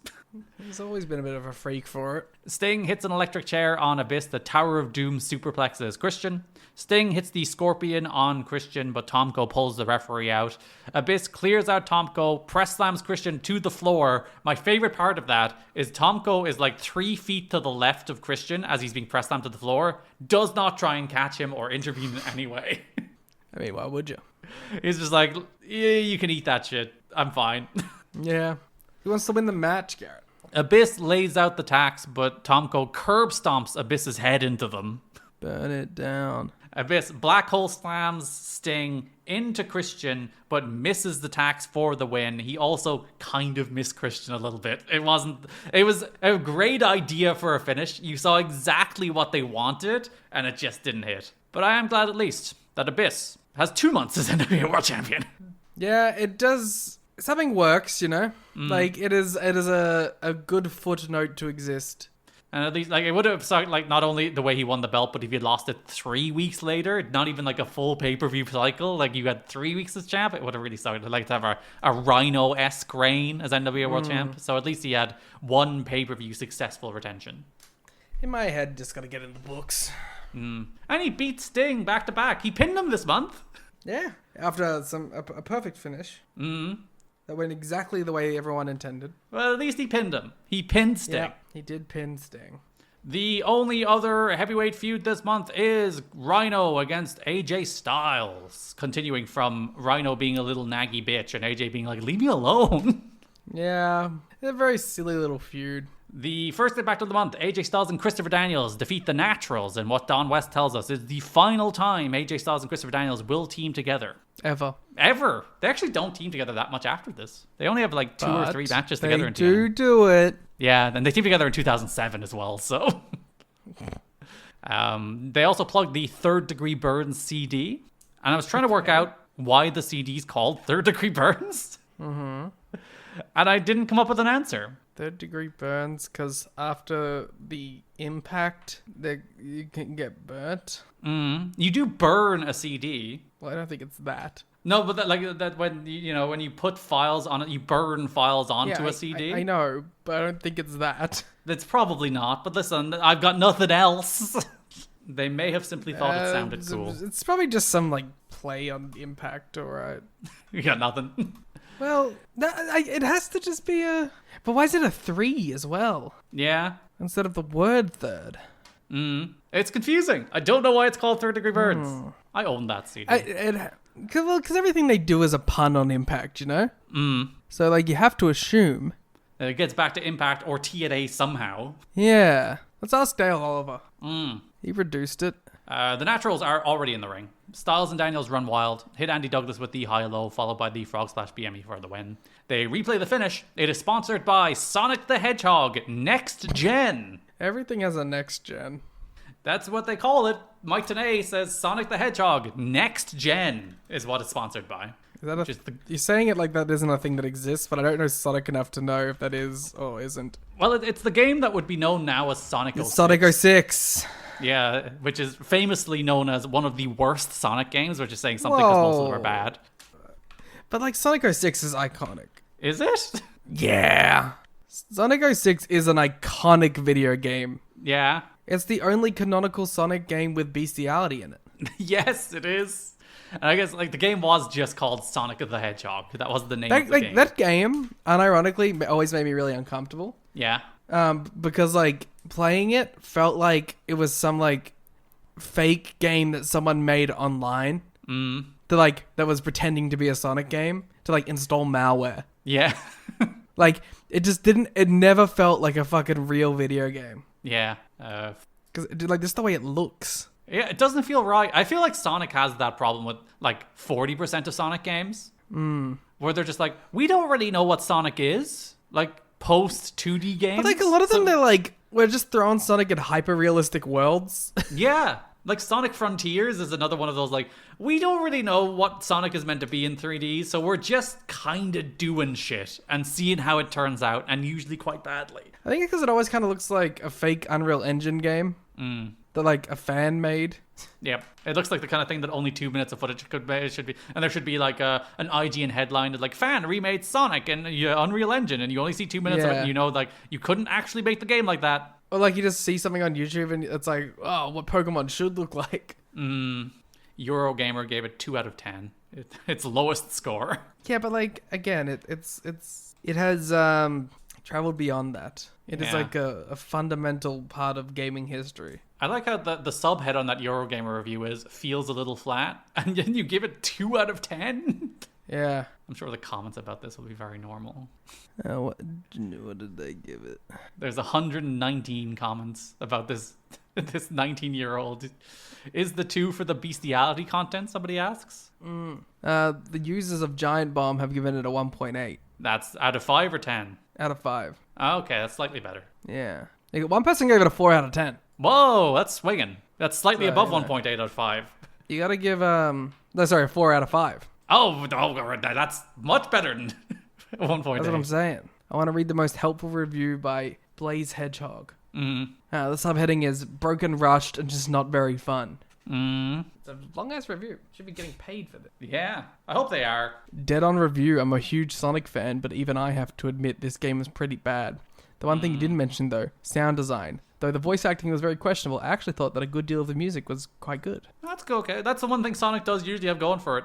17 years ago. Huge Sonic fan I am, but this game sucks so bad. Great review about a terrible game, man. Come on, Sonic Unleashed. Prove the world wrong. I'm on the legacy section of the Wikipedia page. Yeah. And one of the notes, the main theme of Sonic the Hedgehog and the theme of Sonic His World was sampled in Drake's 2017 song, KMT. It's funny you say that this is a game that looks like a fan-made remake. There's a fan-made remake of this using Unity Engine. Yeah, okay. That makes sense. I think I remember playing a pretty decent chunk of it. This is the generation of Sonic games I just completely missed. Like this, Sonic and the Black Knight. There's another one in that. Secret Rings is the other one in that era that just like I have not laid hands on at all. So I've no idea. I know this game's reputation, but other than that, I have not laid hands on it. What's the one where you fight the water? Sorry? What's the one where you fight the water? Is that the werewolf one? No. Is that Sonic and the Secret Rings? No. Is it Sonic Lost World? What the fucking water guy called? I have no idea. Chaos. Yeah. Sonic Adventure. Which people like. Played that one too. It's another he turns into a kaiju. That's all I remember.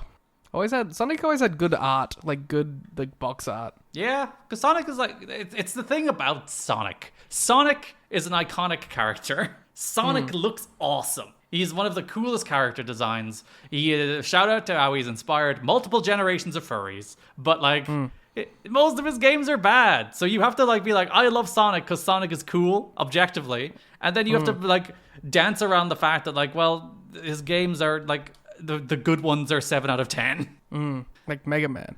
I haven't played enough Mega Man, honestly. I played like 2 Mega Men. That's enough. They're very similar, so I think it is enough. Listen, if you like that formula, there's a lot of it there for you. Yeah. What do you send me a photo of? Is this going to be Sonic porn? No. Oh, it's just nice box art. Okay. Yeah, it's Sonic porn, alright. Hey. Shout out Shadow. Also, like, an amazing design. Shadow looks so cool. Yeah. And then you have to play the games that Shadow's in. And, well. Well, he has the one with the cool guns. So Sonic the Hedgehog Next Gen is the sponsor of AJ Styles and Christopher Daniels versus the Naturals. Styles and Daniels got along the whole time during the match, but the second Rhino shows up after the match, AJ is like, fuck you, and leaves. Yeah. For some reason, all the X Division guys are also watching this. I don't really know why. To get them on the show. Yeah, because they don't do much else this month. The following week, we get AJ Styles' character development. He does a sit-down interview with Mike Tenay. AJ doesn't like Mike's characterization of his team with Daniels as on again, off again, which I think is fair. They've been pretty on again. Yeah. They've been teaming for like 6 months, Mike. They just had one problem. He says friends argue, they'll sort it out. AJ, however, doesn't trust Rhino. He thinks Rhino wants something. AJ then delves into his backstory. All they had when he was younger was a black and white TV in the trailer. I know that would have been in vogue when you were a kid. Not for me. Mike is like, I'm so sorry, I didn't want to embarrass you. And AJ's like, where were people like you when I actually needed you? Because Tenay's like, I'm just trying to help. It's like, I don't need your help. Or Tenay says, I didn't know you then. AJ retorts, you don't know me now. Tenay tries to like get things back on track, and then Rhino walks in, having overheard everything. AJ is bemused at the idea that Rhino was just in the vicinity of the interview, which I do love. But also, like, he mentioned him like 12 minutes ago. You know? Like, yeah. It didn't come in right after he started talking about Rhino. He waited until he was talking about like his personal life. But I like that. It's like, oh, so you were just hanging around, were you? How very convenient. But it's like, one of my least favorite tropes in wrestling is like the guy who is interrupting the interview just is happening to be there when they're talked about. So I love AJ being like, oh, what a coincidence that you happen to be here, you fucking spying on me piece of shit. Rhino relates to AJ's upbringing, tells him there's a better path. AJ says next time Rhino gets in his business, there's going to be trouble. Trouble. So we have a story about these poor boys who have gone down different paths. Then Go Home Show. We open Impact with Rhino in the ring. He's mad about what happened with AJ last week and calls him out. He was like, I was a certain level mad last week, but then I thought about it, I'm madder. Daniels comes out, tries to talk down Rhino. He sees the same issues between AJ and Rhino that Rhino was warning about. So he's like, you're kind of creating a self-fulfilling prophecy here, Rhino. AJ jumps Rhino from behind and they have a pull apart as security separates them. Main event of that show is meant to be the super duper multi-man 6-man match. That is what they defined it as when they were promoting it. Is the super duper multi-man 6-way match? Mm-hmm. It's very catchy. I'm surprised it didn't stay as one of their branded match types. What did they call it? All-Star War? Was that it? Something like that. As Rhino's making his way to the ring, Styles jumps him, brawls to the back. As TNA announces Rhino versus Styles for the pay-per-view, which we get. Rhino versus AJ Styles. There's an interview right before the match. Rhino sees a lot of himself in AJ as they both came up poor, but Rhino allowed people that would help him in. But AJ is turning that down, and Rhino's not going to let it slide. If AJ doesn't want that help, then he's going to beat some sense into him, which seems, I'm sorry, Rhino, very egotistical. Yeah.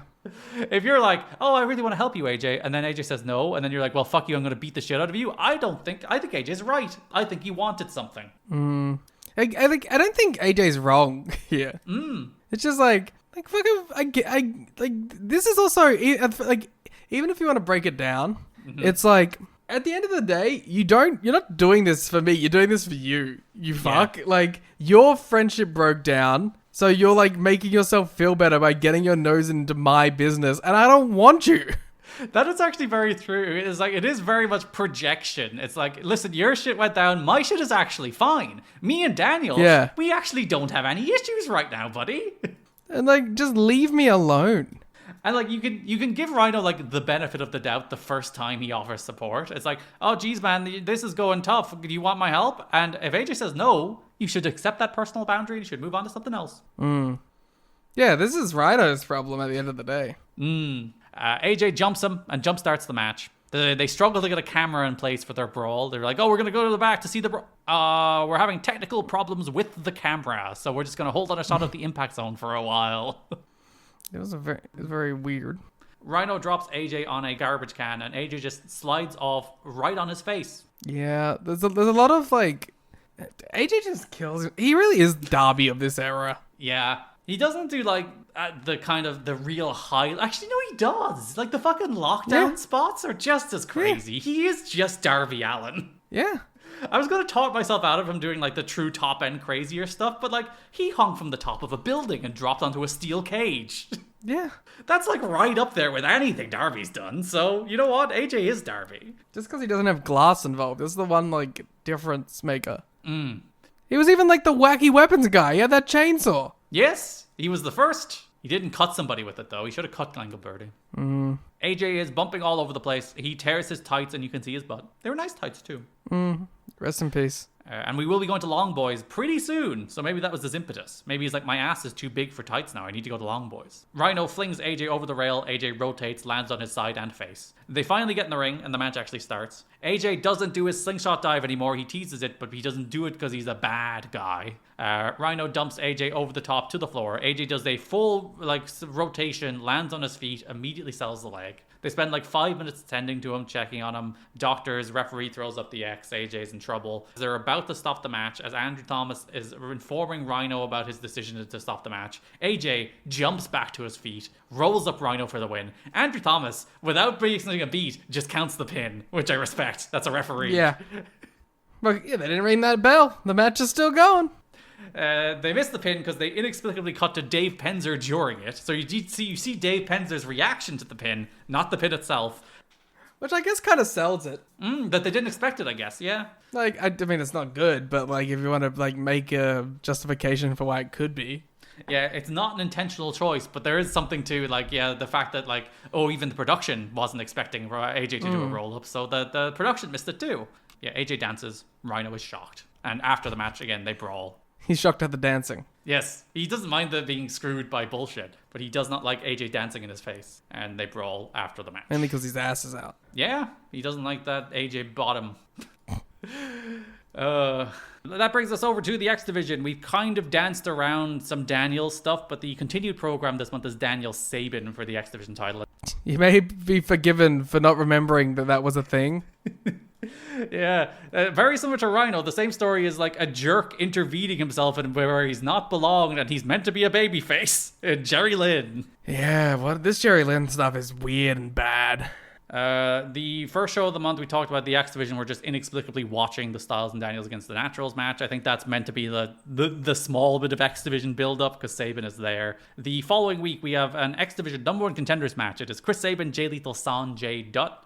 Daniels is at the desk as we get some LAX and AMW stuff again, because nothing in this show can just be like, you know, it's just we're doing an X Division match, and that's fine, right? We're just doing an X Division. Nope, we have to have an angle and some bullshit, and somebody's on commentary in this 3-minute match. You can't just have the 3-minute match. Daniels breaks down all of his opponents on commentary and what he would do to beat them, which was really like kind of interesting. He's a good commentator. And again, it's like it justified why he was actually there. He was there for the post-match angle. That's what they wanted him there for. But at least like, he brought some meaningful analysis to the desk as opposed to just waiting until his angle happened. He's also there because he's the champion. That's true. Lethal and Dutt work together a little. When it comes down to them, Lethal hits Dutt with a dragon suplex, but Sabin steals the win. Sabin and Daniels get into it after the match, but Jerry Lynn gets between them. Get your nose out of this business, old man. So what do we have? Do we have anything on the fucking goal? Pretty sure the next thing is just them announcing that Lynn is the special ref. Yeah, there's a JB segment where he does his little talkie deals where they announce that the match will happen. Lynn will be special referee. That's all they got. That's all they got for the build. That's all they got. There's no fucking build, bro. That brings up. They don't even get like TNA's standard pay-per-view formula is like backstage promo with participant, video package match. They don't even get the video package or the backstage promo. It's just straight Daniels versus Sabin for the X Division title with Jerry Lynn as special referee. The match it's fine. There's a Sabin hip toss to Daniels on the ramp as he shouts, "Don't patronize me, Don," at Don West. Don's like, "I'm not patronizing you." Daniels hits a very silly elbow off the top to the concrete floor, which must have been an absolute nightmare for his hip. Daniels retains with the BME. It's a disappointing match for these two. I think these two had a really good TV match back in like early 2005 when they were doing qualifiers for that Final Resolution Ultimate X. They had a better match then. This match, it's fine. Like it's really weird how like I'm not sure, is it being agented differently? Is it being produced differently? Is it just there's less motivation for these guys? But like, I know, it feels like a motivation thing. they're just working closer to like WWE style matches as opposed to like TNA X Division style matches. Yeah, everything feels slower and less exciting and less invested. Yeah. So like this match is fine. There's nothing wrong with it. Perfectly decent little match that you'll never think about again. But like you know, that's not what the X Division is. You want the X Division to be the match that you remember on pay-per-views. It's not the BG James match.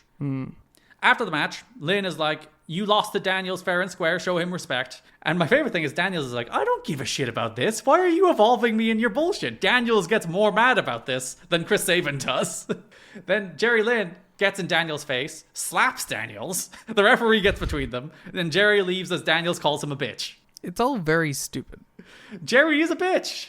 What a silly, dumb angle. He's been nagging Chris Sabin for months. Now Daniels is like, "I don't care about your crusade, bro. I'm X Division champion. I just retain my belt. Fair and square. I don't need his respect. I have a title." And they're both mad at Jerry Lynn. Yeah. Like if the good guy and the bad guy both think you're a dickhead, maybe you're a dickhead. Maybe you should just butt out of people's business, huh? The other thing in the X Division is the Paparazzi Championship Series. We have finally reached it. The debut of the PCS. This is like, it's funny because like this is the one that I remember the most. But like, I think the earlier stuff is better. Well, this is still like the launch of the PCS. We haven't gotten into the competitions yet. But I think I have to rewatch it to have a take on that, because like the stuff with the Nash early Paparazzi production stuff is really good and really silly and really funny. And even like the earlier Shelley stuff with like the Planet Jarrett stuff is really good and really funny. But we'll see how this stuff holds up. Warrior. So if you remember, when Nash was on commentary last month, he said, "I am holding a mandatory X Division meeting on the next episode of Impact." He follows through on his promise. He introduces the PCS, the Paparazzi Championship Series. Because, you know, he's like, the X Division has lost something. He's not wrong. It has. So this is his solution. Says the X Division will be subject to some tests. They need characters. Sanjay Dutt immediately says, "I'm not going to pee any cup." You wonder why? Gas head. Nash says they're all going to hold hands in a show of solidarity. Some people refuse, and Nash is just like, "Are you afraid to hold another man's hand?" Woke. Nash starts singing Kumbaya as they zoom in on Senshi looking bemused. Lethal and Sanjay go to leave as Nash accuses them of being juiceheads. Dave doesn't like this. He thinks it's worse than the DX skits on Raw that they're trying to mock. That's actively not true. The man has bad takes all the time. This podcast is mostly just to catalog Dave's bad takes. He forever has. He's like the last person to ever work out why anything is good. And yet he's like the first critic in the world of wrestling. Mm-hmm. So the following week, it's drug test time. Sanjay and Shelly have cups of, frankly, very yellow pee. I am worried about their hydration levels. Those boys need to be drinking more water. Their pee should not be that yellow. No, that's it. Yeah, that's what that should have come up in the testing. Nash says, much to his chagrin, they all passed their drug tests. The bad news, Shelly has chlamydia. To which Shelly responds, the clap? Oh. And that killed me. No. The chlamydia thing does lead to a better line during the push-up contest, but we'll get to that. Yeah. Psychological testing starts next week. Nash wants Shelly and Star to get their job done because they have a tag team match tonight as he stirs the pee with a straw, suggesting he will drink it. He should have drank it for real. But listen, it's very nutrient rich, I'd say. No, it's not. Actively. The yellowness of it, what else could be in there? Pneumonia. The Austin Star gimmick was a collaboration between Austin Aries himself and Dutch Mantel, by the way, if you're ever wondering. It was kind of his idea. Because it was bad. You hate Dutch. Yeah, he's the fucking worst booker in the company's history. You're dead right. The match, Lance Hoyt and Ron Killings defeat Austin Starr and Alex Shelley via reverse decision. No entrances for this one, both teams already in the ring. Ron Killings hits a big dive that's not sponsored by Sonic 06, it's sponsored by Sonic Rivals. Wow, we got a lot of Sonic going on. Which is a PSP action racing game that I've never heard of in my life. But it's like a 6 out of 10 game, apparently. It's better than Sonic 06 by all accounts. But it's not Sonic Racing. No, because like the people really like the Sonic Racing games, even the one that just came out this year. Those get really good reviews, but this is a precursor to them, I guess. I've never heard the word Sonic Rivals in my life. They're not in cars in this one. Yeah. And there's Sonic Rivals 2. I assume they're like running on their feet. Yeah, they are. They're running on their feet. Which I guess makes sense because Sonic goes fast. Yeah, the cars never made sense. Well, I guess the cars are to even the playing field for like Tails and Knuckles. Because Sonic would just win. Well, like, Shadow can teleport. That's true. That does feel like cheating. But you know what? Running super speed also feels like cheating. So Tails can fly. Tails can float. Tails can fly pretty fast. He does race Sonic. Knuckles, if there's any hill components, Knuckles can climb real good. Yeah. Depends on the track. Shelly and Star argue about who should be in the ring, but Shelly rolls up Hoyt with a handful of tights. A jealous Star shows the paparazzi cam of Shelly having the tights, which causes the referee to reverse the decision, and Alex Shelley is very mad. But also Austin's a fucking idiot. He did cost himself the match too, but... Yeah, and it's like, I think this is the part where like, because at the first, like, Nash is all in on Star, right? But, like, by the time we get to the pay-per-view, like, Nash is, like, a little playing both sides. And, like, I have to believe he was like, the fuck are you doing? Yeah, we just won, bro. Like, that's what we want. We wanted to... I said, literally, go back and check. I want you to get the job done. Didn't say win by fair and square, did he? He said get the job done. Shelly got the job done. Exactly. And then the next week, we have psychological testing in the Paparazzi Championship Series. He's doing ink blot tests, and he asks what these wrestlers see in these ink blots. Senshi sees Warrior in everything. Shelly sees his heart after Nash broke it. Aries sees himself with titles. Shelly sees a PlayStation 3. Nash snaps on Senshi and says, does this not look to some degree like Jim Hellwig? Warrior. Nash accuses Sanjay of being on the gas, to which he goes on a run of, what's this look like? The juice? What's this look like? Testosterone? What's this look like? Barry Bonds? Tournament begins at Turning Point. This is just all the prep, you see. We know they're clean. We know they're of good mind, of good soul. Somewhat. We know Shelley wants to play Sonic 06 on his PlayStation 3. That does bring us to the opening match of Turning Point, which is a 5-way match. Senshi versus Austin Starr versus Jay Lethal versus Sanjay Dutt versus Alex Shelley in the opening round of the Paparazzi Championship Series. You get points based on how long you last, basically. If you're first out, 2 points, and then everything up from there. Or 1 point, sorry, and then everything up there. They're there for 5. So kicks off. Nash is on commentary. Nash suggests Senshi is so warrior focused that he needs to shake the ropes. Do you think they were trying to get Low-Ki to do a warrior impression before they were trying to get Lethal to do a Macho Man impression? I don't think that. No. You don't think they could have convinced Low-Ki to pretend to be Ultimate Warrior? I don't think they could have done that, no. Nash believes Austin Starr's work strongly resembles his own, which Mike Tenay struggles to work out. Dutt gets Shelley in the camel clutch. Starr pulls Shelley away from the ropes to stop Shelley from getting a rope break. Shelley submits. Nash is like, hey, he still gets a point. They're all like, what? Lethal is eliminated by a Senshi shotgun dropkick to earn 2 points. Starr does a mount pin on Dutt, drawing a "that was gay" chant, to which I will say, this is all gay, pals. It's wrestling, come on. Dutt runs wild as Nash says, you wonder where he pulled that out of, probably a syringe. Starr puts Dutt down with a brainbuster at a 450. Sanjay gets 3 points. Commenting on Starr, Nash says, put some black leather pants on that guy. It's me.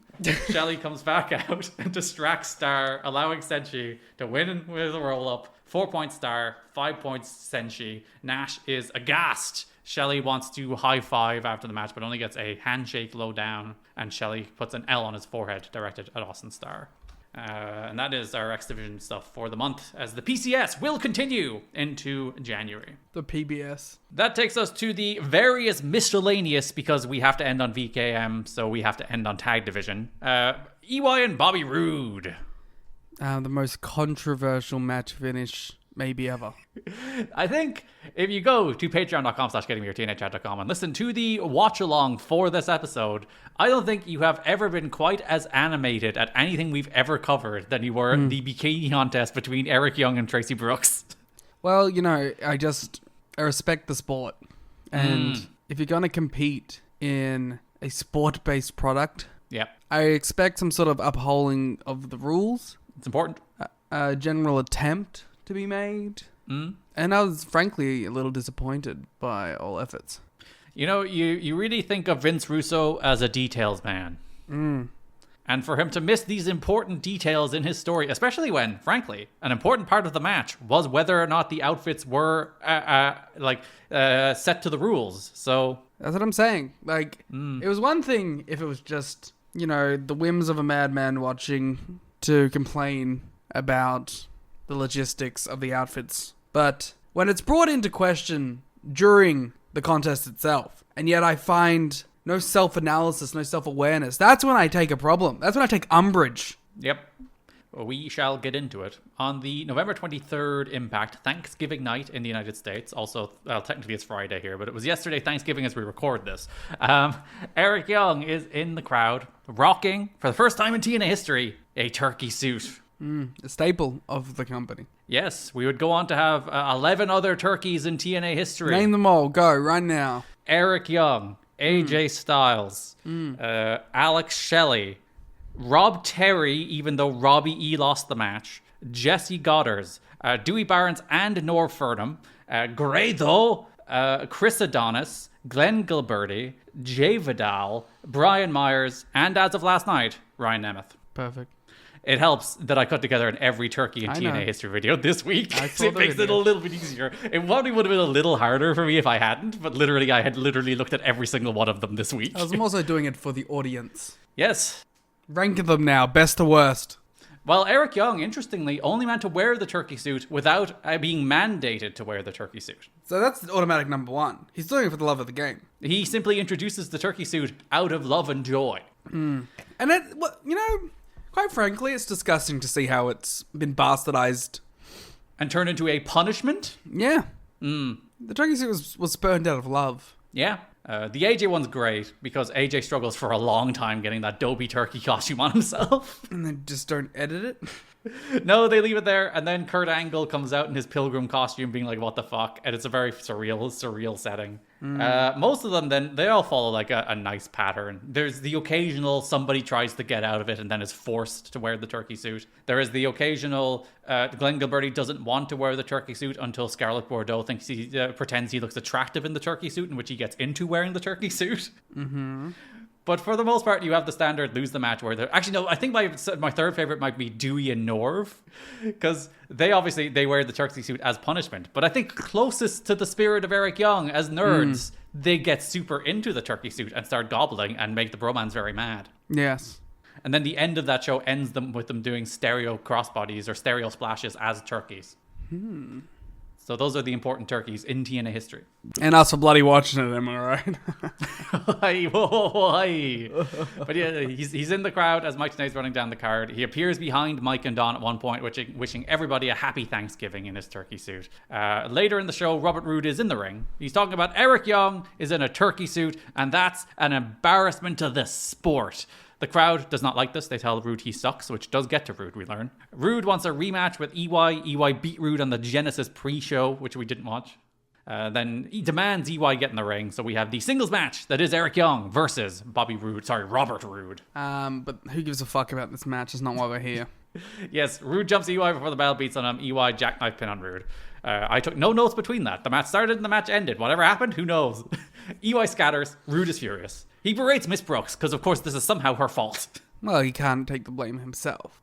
He says Brooks walks around flaunting her body, but she didn't get hired for her body. She got hired for her mind. He's real mad that the people love EY and hate Roode. Says if EY ran for president, he'd probably win. He'd probably even beat you, Tracy Brooks, in a bikini contest. There's a lot of commentary on election. Yes. Which I guess we're in the midterms. Yeah, this would be a midterm year because 2008's an election year, isn't it? So we're in the midterm elections. Presumably Bush losing quite badly. Yeah, a lot of one side of the political spectrum is being very vocal on these shows. We shall get to that in a moment. Who knew how political... I'm trying to find the funniest person who could be political. Letitia Klein could get. But yes... Roode is like, oh, he's so popular, he could probably even beat you, Miss Brooks, with your attractive appearance in a bikini contest. The next week, Eric Young is in the crowd. Miss Brooks is looking for Eric in the crowd. And somebody informs Eric that Miss Brooks is looking for him. And then she challenges him to a bikini contest. She took the quip seriously. Yeah. To be fair, that would get to me too. I would also be like, no, I could beat him in a bikini contest. Come on. Fair enough. EY is worried, and he will begin his weight loss voyage. He has 2 weeks. He doesn't even have 2. But a week and a half. Yeah, he has about a week and a half. The following week, we see EY in a sweatsuit. He's getting ready for his bikini contest. He's trying to hit the average weight of a woman. He's trying to get inside the woman's head, feel like a woman, become a woman. Eric Young says trans rights. Eric Young egg. He is a trans icon. He then wrestles Senshi. Senshi doesn't give a fuck about EY's journey of self-discovery and just murders him. He does murder him. He doesn't get an entrance. Most of the match is taken with Mike and Don talking about the pay-per-view. Tracy appears at the end of the match. She exposes her breasts to Eric Young, which distracts him, shocks him, stuns him. Senshi hits a shotgun dropkick on a Warrior's way as Tracy and Roode watch on from the ramp. And then that does take us to the pay-per-view. Before the bikini contest, JB has Eric Young. The bikini contest is up next. JB has heard Tracy is even willing to get naked to win. Also, a staunch DQ. It should be. It's not a naked contest. It is a bikini contest. If you actively remove the bikini, you should be disqualified. Unless you keep the bottoms. Interesting.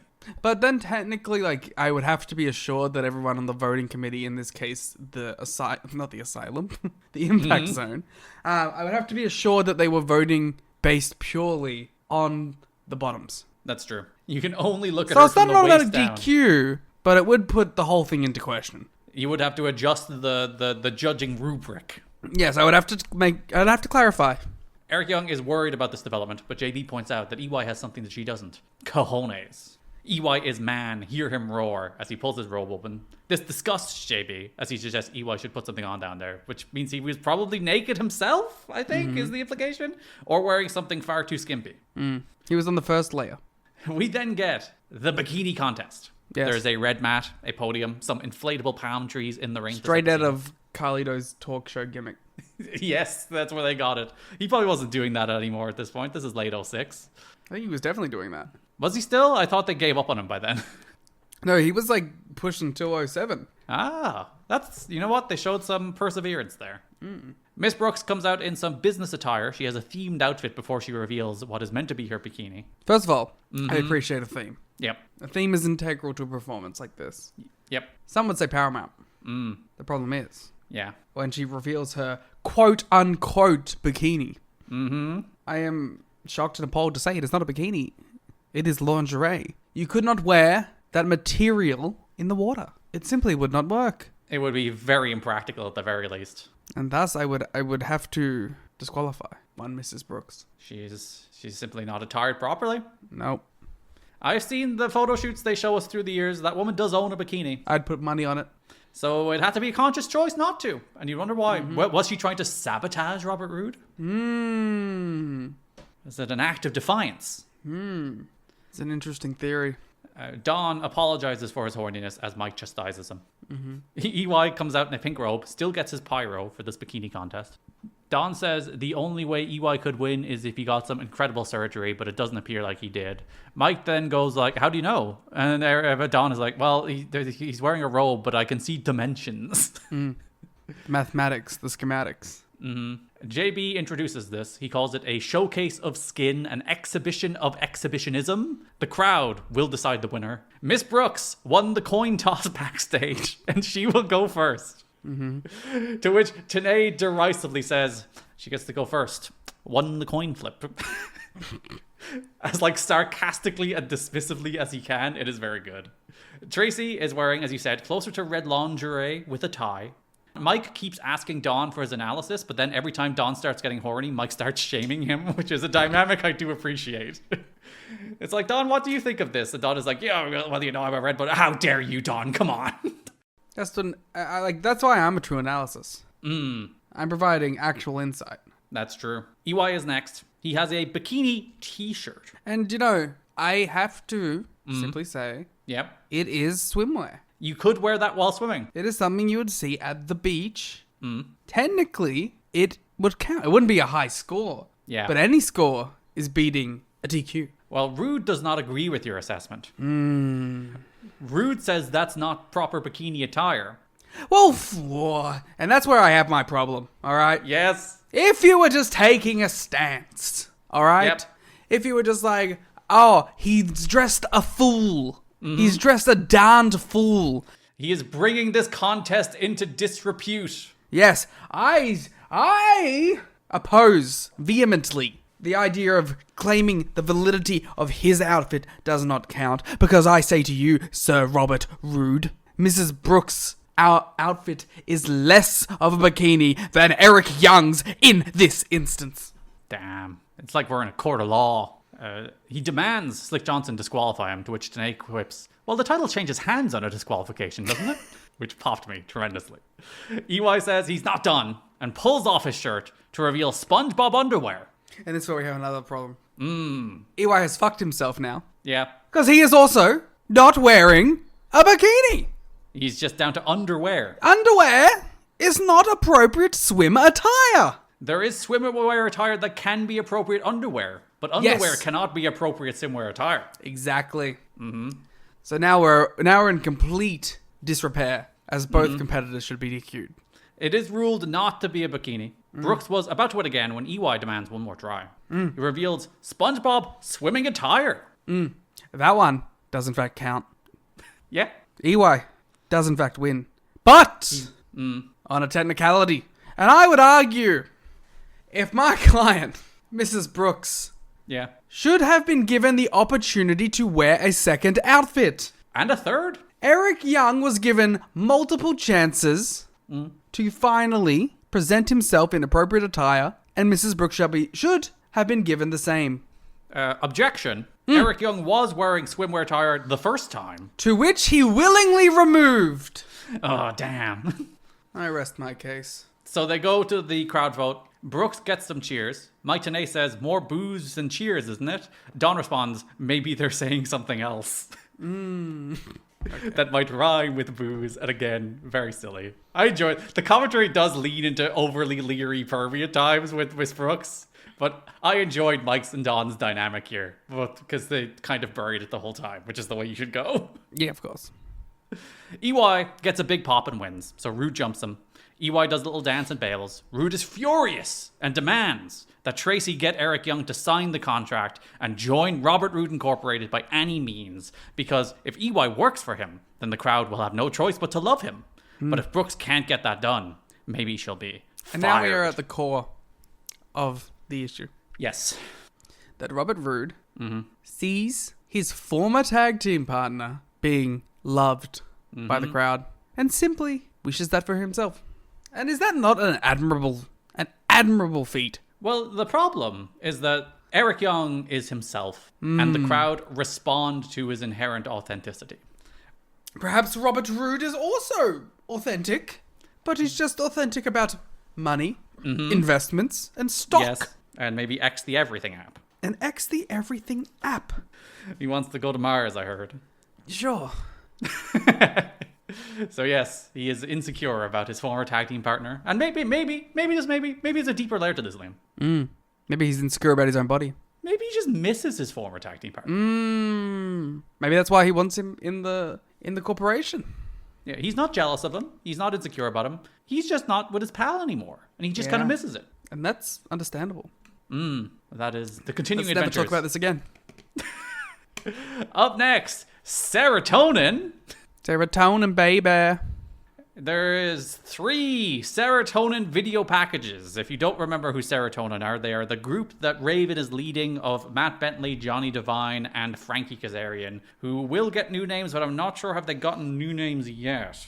I don't think we know anything about them beyond Serotonin is coming. Yeah. So during the break before the AJ Styles and Christopher Daniels match, we get a broody vignette for Raven's new group. We're told they're coming soon. The following week, pretty much the same thing. Another broody vignette for Raven's group. They're apparently super smart, and this is where they are dubbed Serotonin. So they're delivering happiness to our brains, Liam, is what I think what we're supposed to take from that.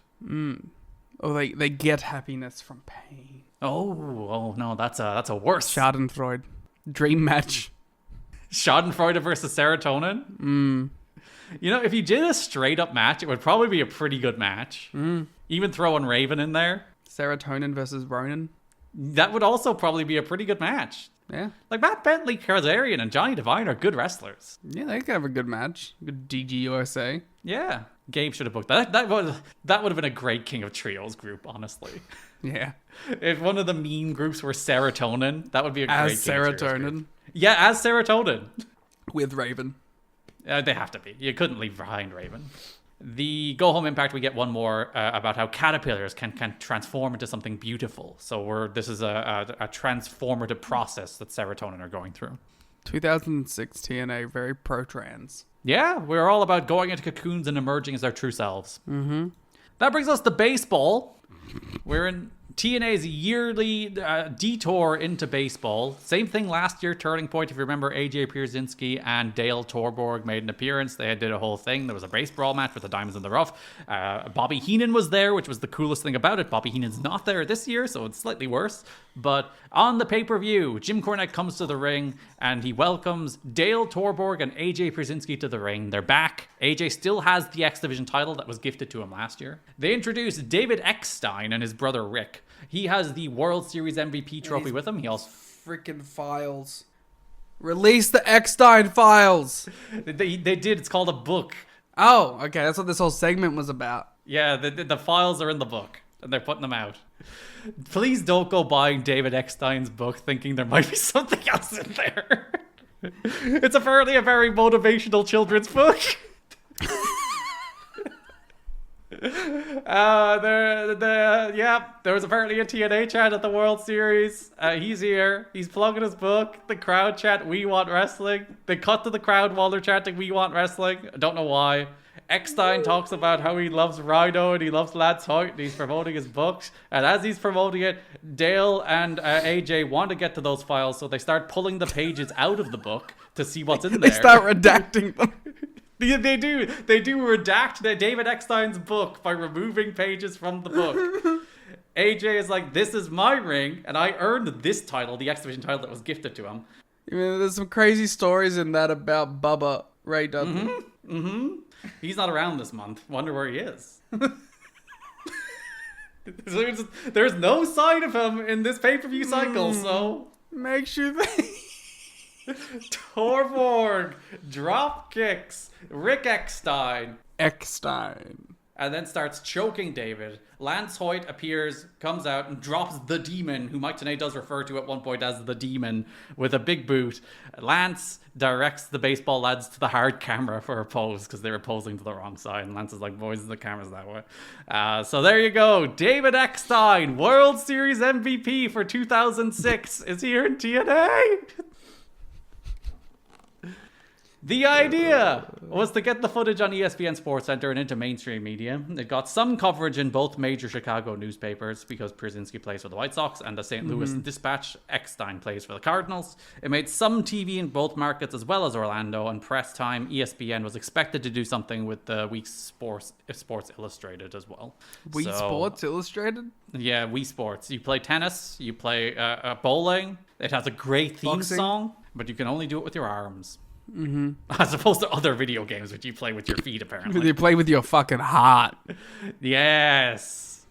So that is the development in baseball. We'll get some more stuff coming down the line as well. That takes us over to the tag team division. AMW continue their feud with the Latin American Exchange. This feud has been a million years. You say that. It's been 6 weeks. A million years.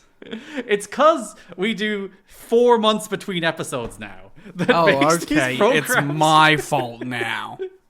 You see, when you watch the first part and then 2 months later watch the next part, it makes it feel longer when in fact it's only been 3 weeks of television.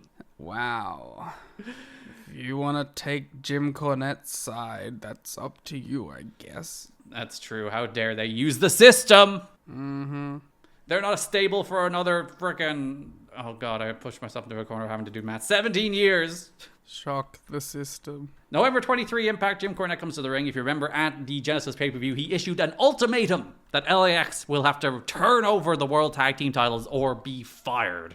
So he comes to the ring. He introduces Petey Williams. Mike Tenay and Christy Hemme in the teaser before the break hype up Petey as a real American hero. He is American through and through. He saved the American flag. He's an American champion of democracy. I love America. PD says he knew what was happening with the American flag wasn't right, and somebody had to stand up. None of the Americans, apparently. That somebody was PD. They're going to raise the flag to the ceiling as they play an instrumental version of the national anthem that's immediately interrupted by the gunshots of LAX's theme song, and you could not have a more on-the-nose political commentary imaginable. Yeah. Imagine them doing any of this today. That is simply the only thought we can have every month about all of this, isn't it?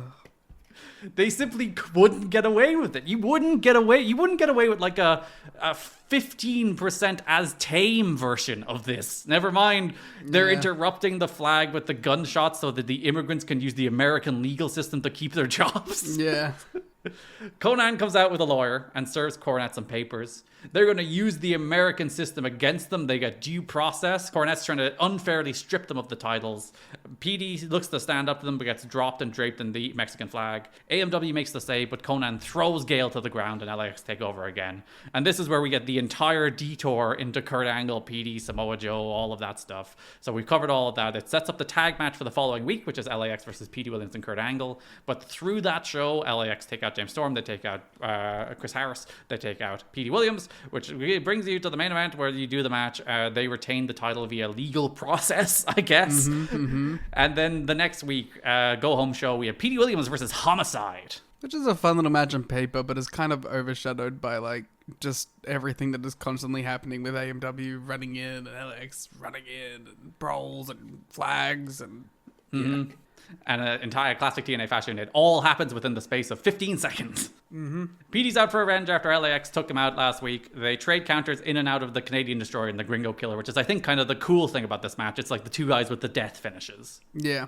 But Petey gets the roll-up for the win. Hernandez border tosses Petey after the match and drapes the flag over him. AMW makes the save and runs off LAX. Gale taunts LAX with the Mexican flag. So later in the show, Letitia has LAX. Conan is mad and he wants the Mexican flag back, and he proposes that AMW and LAX face off in a non-title flag match at Turning Point.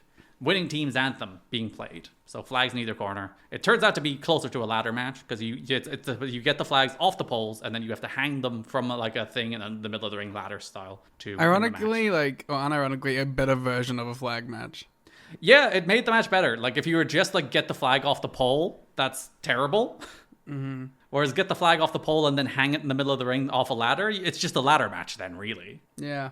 That does bring us to Turning Point 2006, December 10th, from the Impact Zone in Orlando, Florida, as we had that flag match. Obviously, before the flag match, we have our classic pre-match promo. Conan says, soon everybody will be speaking Spanish, and tonight everybody will stand at respect for the Mexican national anthem.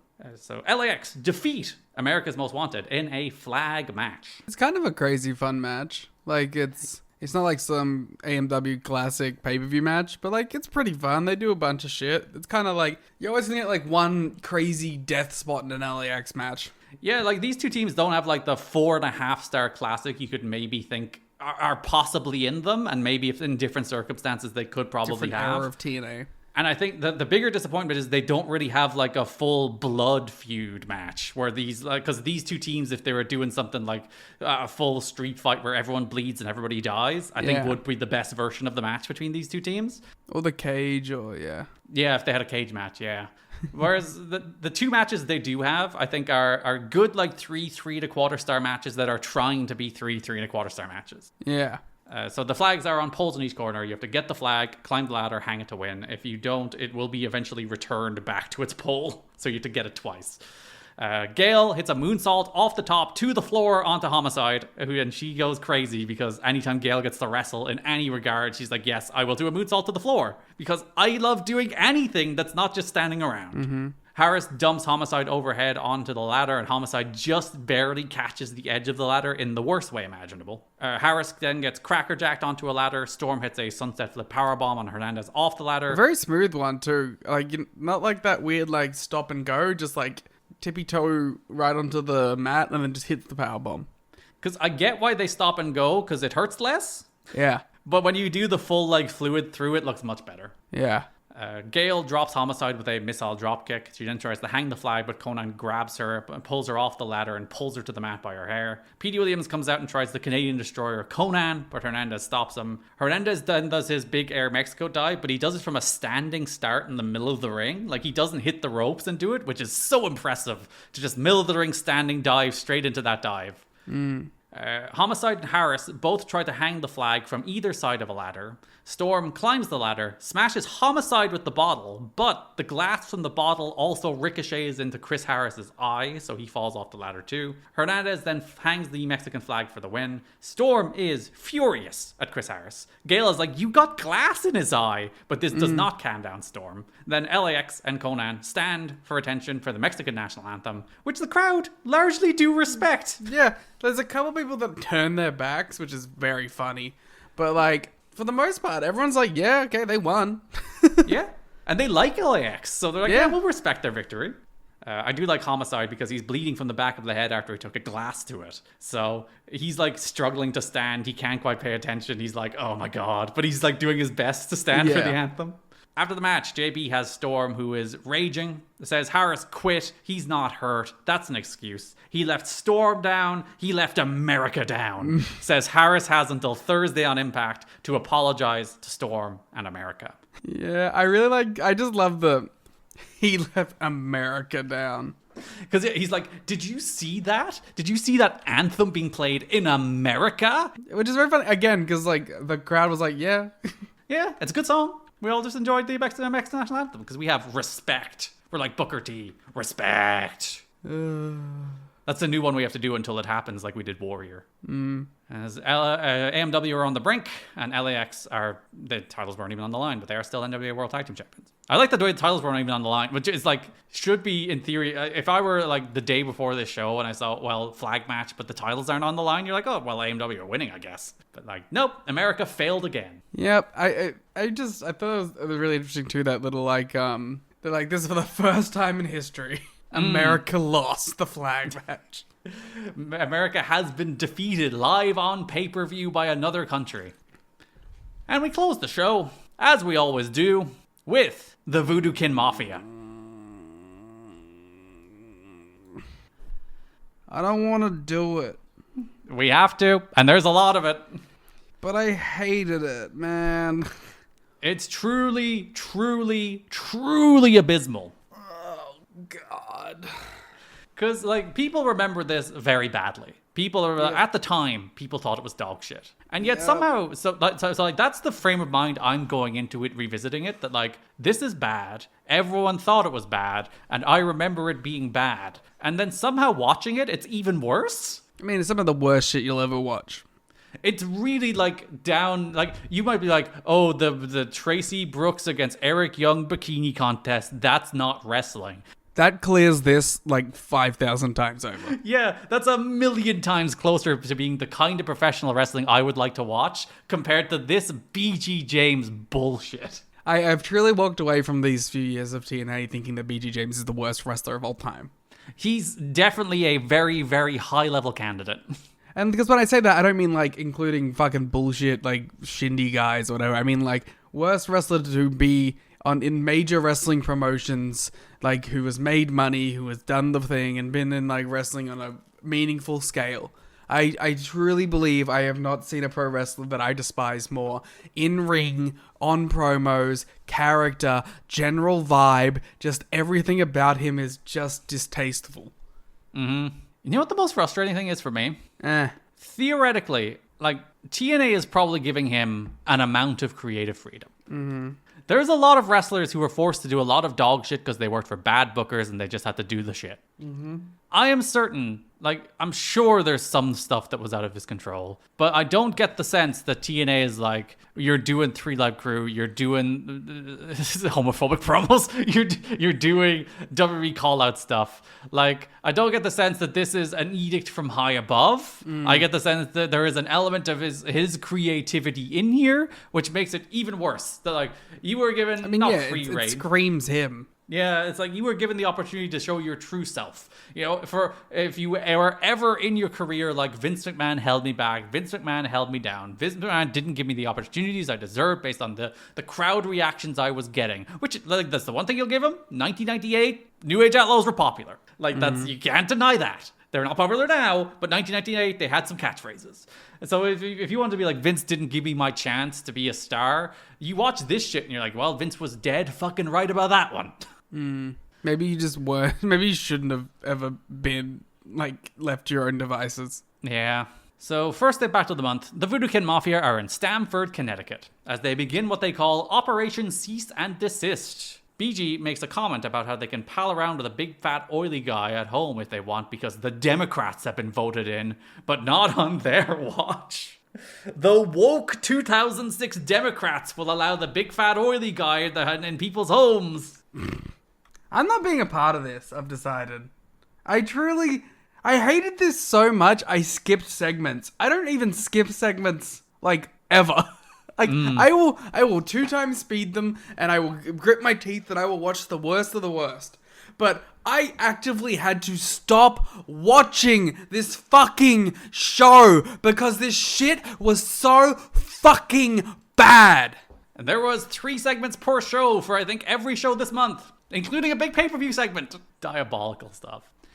So we go back to VKM later in that show. They talk about how bad the dumb to the extreme skits are, which is what they call DX, because they can't call them DX, so they call them dumb to the extreme. You get it?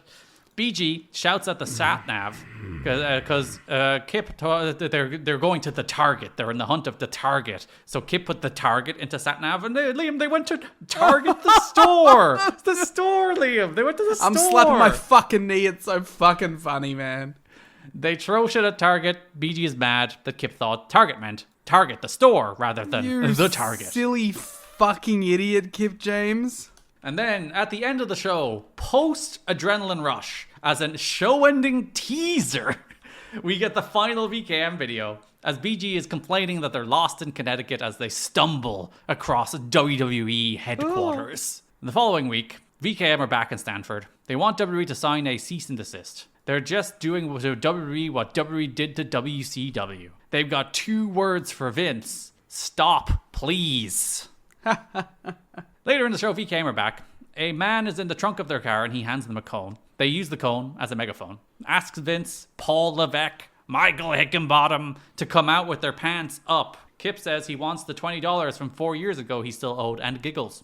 Later in the same show, the third segment again, on the same show, VKM are on the phone being like, you know we're out here. They're still sleeping outside in a SpongeBob blanket. It's a very SpongeBob month after dark. It's what is this SpongeBob sponsorship? We're sponsored by Sonic this month, guys, not SpongeBob. It is 1:23 a.m. Kip wakes up having a nightmare about the big fat oily guy segments. BG says they're real and they'll be on our next pay-per-view. The go-home show, we're in the VKM newsroom as Kip and BG are doing some political commentary. That's what I've always wanted. Yep. To hear these 2 racist old fat fucks. I can't call one of them fat. One of them is in amazing shape all the time. It's like a Weekend Update SNL style, I think is what they're going for. He throws to BG in front of fans chanting DX suck. They want DX to stop it now. And BG James, he's not wearing pants, Liam. It's because the newsreaders are usually shot from the waist up, and it turns out he's not wearing pants. It's comedy. It's cocking balls out. Later in the show, we go back to the VKM newsroom because one segment wasn't enough. They bury the opening of the Marine, the opening weekend, the box office. The Marine's name was bleeped because they're afraid of being sued because they're cowards, I guess. BG has snuck a night vision camera in for fan reactions of this show, and they're all asleep. They're asleep because it's a boring movie. As we're forced to watch this segment on this show, which is not at all boring. I would rather watch the Marine than these segments. Yeah. I don't know if it's a bold statement. I haven't watched the Marine since I saw it in the cinema in 2006, but I'm sure it's fine. Later in the show, Mike Tenay blessedly informs us that VKM will perform their next skit from Jump to the Extreme at the next pay-per-view, Turning Point. Oh, thank God. I was really, worried that on a show that was paid for, you wouldn't have to sit through this. A show that has 6 wrestling matches, a bikini contest, a baseball segment, and this. Vince Russo. Letitia is outside the Dump to the Extreme locker room. A large fat man comes out and accosts her while knocking on the door, then asks where catering is. Dave gives us her assessment of Letitia. The name of the new interviewer is Letitia Klein, whose age is being listed as 28. She was tons better on the pay-per-view than she's been on TV, and seemed to have gotten over her nervousness, and was also made up to look a lot prettier. She's already better than the majority of women WWE has hired in the same spot. Still, when it comes to interacting with talent on interviews designed to get over matches or characters, they should use Borash. But she was doing good in the skits, Dave says. Dave's horny now, so she gets a pass. Old Dave, even the 2006, not really old. 90s, 80s Dave is crazy. He says some shit, but it's so funny. It's like, you know what? I preferred her because I thought she looked prettier. I mean, I guess it makes sense. Later in the show, Letitia is backstage as a fake Vince is there. I think it's the same fake Vince from the Cookiegate segments, which were infinitely better at trying to do the same thing, by the way. Yeah, because it was based on something real. And BG was actually in those ones. Yeah. He has a chicken in a cage as he loves cocks. Yeah, because that's the jokes that they used to make. Mm-hmm. Vince fires Letitia, as she says, only in TNA, and he struts away. How she would know that, I don't know. She's been here a month. And also, not literally, because this is a bit that is done on other shows that you're making fun of. So, yeah. So, it's not only in TNA. Also, you're ripping off for, a WWF angle. So, yeah. There's layers of plagiarism here. Yeah. VKM come out later in the show. They are dressed as Michael Hickenbottom and Paul Levesque. Hickenbottom! A reminder that one of the men involved in these segments is the head writer of WWE SmackDown right now in 2025. Yeah. They're interrupted by a fake Spirit Squad who take bumps for cross chops and then leave. They then bring out a fat, oily guy who does a little dance and then super kicks one of the Spirit Squad. The oily guy is Tiny, by the way. If you remember Tiny, the bellkeeper from the Asylum days. If you're wondering who's the oily guy, Tiny does not go on to write Lucha Underground, as the WWE oily guy does. But VKM's music hits. Help me, they're in my house. Still, theme is goated. It's one good thing they have going for them. It is a good theme. So the segment does not end. The music hits, and the segment continues. Segment does not end. They reveal themselves to be Kip and PG James. Holy fucking shit. It's not Michael Hickenbottom and Paul Levesque at all. I really thought it was them. They inform us that they were having some fun and games. This was parody, but now we're shooting. This is legally parody. Quotes JR that Vince doesn't care about Kip and BG, but apparently WWE wanted them to stop because they kept sending cease and desist letters. They talk about how all the WCW and DX invasion stuff went down. BG, not his best promo in the world, he just kind of stutters his way through it. Yeah, that's the problem. Yes, but Vince is going to sue TNA for a parody after you did all that WCW stuff. The hypocrisy. The crowd chant, "Screw you, Vince." So BG issues a $1 million challenge for DX to face VKM because they're insecure about how WWE presents VKM within DX history. They talk to the bean counters at TNA, and they're willing to put up $1 million to get Triple H and Shawn Michaels anywhere. No wrestling match, no angles, no spots, no finish. Just men versus those pussies. Vince has to accept, or they'll prove to the world that Vince, in BG's words, the one good bit of this promo, is a gutless piece of shit. You know what I realized? I forgot about this when I was thinking about this, but Triple H tears his quad like a month after this. Yeah. Which I think is the only reason it didn't happen, actually. Yeah, that it was actually like moving towards that direction, as we know. Definitely gonna happen. They were definitely gonna do the match, and then Triple H blew out his quad again. As and BG you know what? said, you know, I'm a piece of shit and my wrestling's bad, but you know, this angle is good fun, and it's definitely going to pay off. It'll get people talking. You know what the worst part of this angle is? Every waking second I've spent looking at it. And then it transitions into an even worse angle. The angle they do after this, coming out of this, is worse than this one. Simply, how is that possible? Oh, you will see. You will see. After BGJ's rant on Sunday's pay-per-view, which included harsh, unscripted language, as soon as he got backstage, he said, in effect, "Go ahead, fire me. I got carried away." It says "find me." Wasn't scripted. Oh, it says fine, so he's not even that cool? Yeah, that's what I'm saying. I was gonna let it flow, but then I was like, not because of miscategorizing what BG James allegedly said, but because he's not that dope. Yeah, if he was like, because that was the Joe one. The Joe, like, when he's doing the shoot promo where he looks down at Dixie, he's like, "Fire me, I don't care." That's cool. Sorry, yeah, he said, "Go ahead, fine me. I got carried away." During his speech, everyone gathered backstage around the monitors to watch and listen.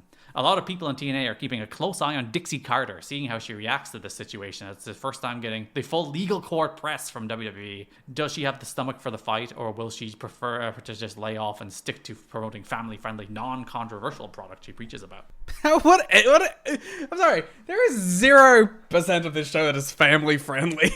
There is, like, the main world title angle is the devil trying to tempt a Christian man into relapsing. Not to mention the Bikini Contest and serotonin and LAX. Even Angle Joe is like a bloodbath. Yeah, like, what are we doing? Like, there's what's the most wholesome thing on this? Save Daniels. Literally nothing. The PCS is chlamydia jokes. And it's piss and being on the gas. Yeah. I guess maybe Rhino trying to save a friendship. Rhino tried to save a man's soul without trying to tempt him into the evil ways of wrestling. Yeah. I think the gutless piece of shit thing was the thing that they probably took too far. So the one good thing he said he got in trouble for. Yeah. But that is this month's VKM bullshit. It doesn't get better. It frankly doesn't get better. Good to know. It's diabolical trash. That is the month that is December 2006, Turning Point 2006. We'll be back with a new episodes of Gift of the Pods and Rain Tickers coming up on the Patreon feed, tnachat.com, patreon.com/kiddingme. Check those out. We'll be back whenever we're back with the Final Resolution 2007 episode. You see, I'll just keep pushing and we'll eventually get them back down to an episode a month someday, at least. But yes, the Final Resolution 2007 episode will be your next episode. After that episode, we'll also have drafts end of year awards as well. So look forward to those. Follow me on Twitter at Garrett and Liam, on Twitter at the Gleet Muda. No, not the Gleet Muda, at the Smoke McTavish. It'll be different by the time you look at it. Don't follow me. Fuck off. Thank you. And the podcast at TNA History. Subscribe to us on YouTube, and you've got to be kidding me. TikTok at TNA History Pod. Oh no, Twitter is TNA History Pod. TikTok is TNA History. That's our show. Thanks. Bye. A hot ending. Woo! Do damn thing. Woo. Warrior.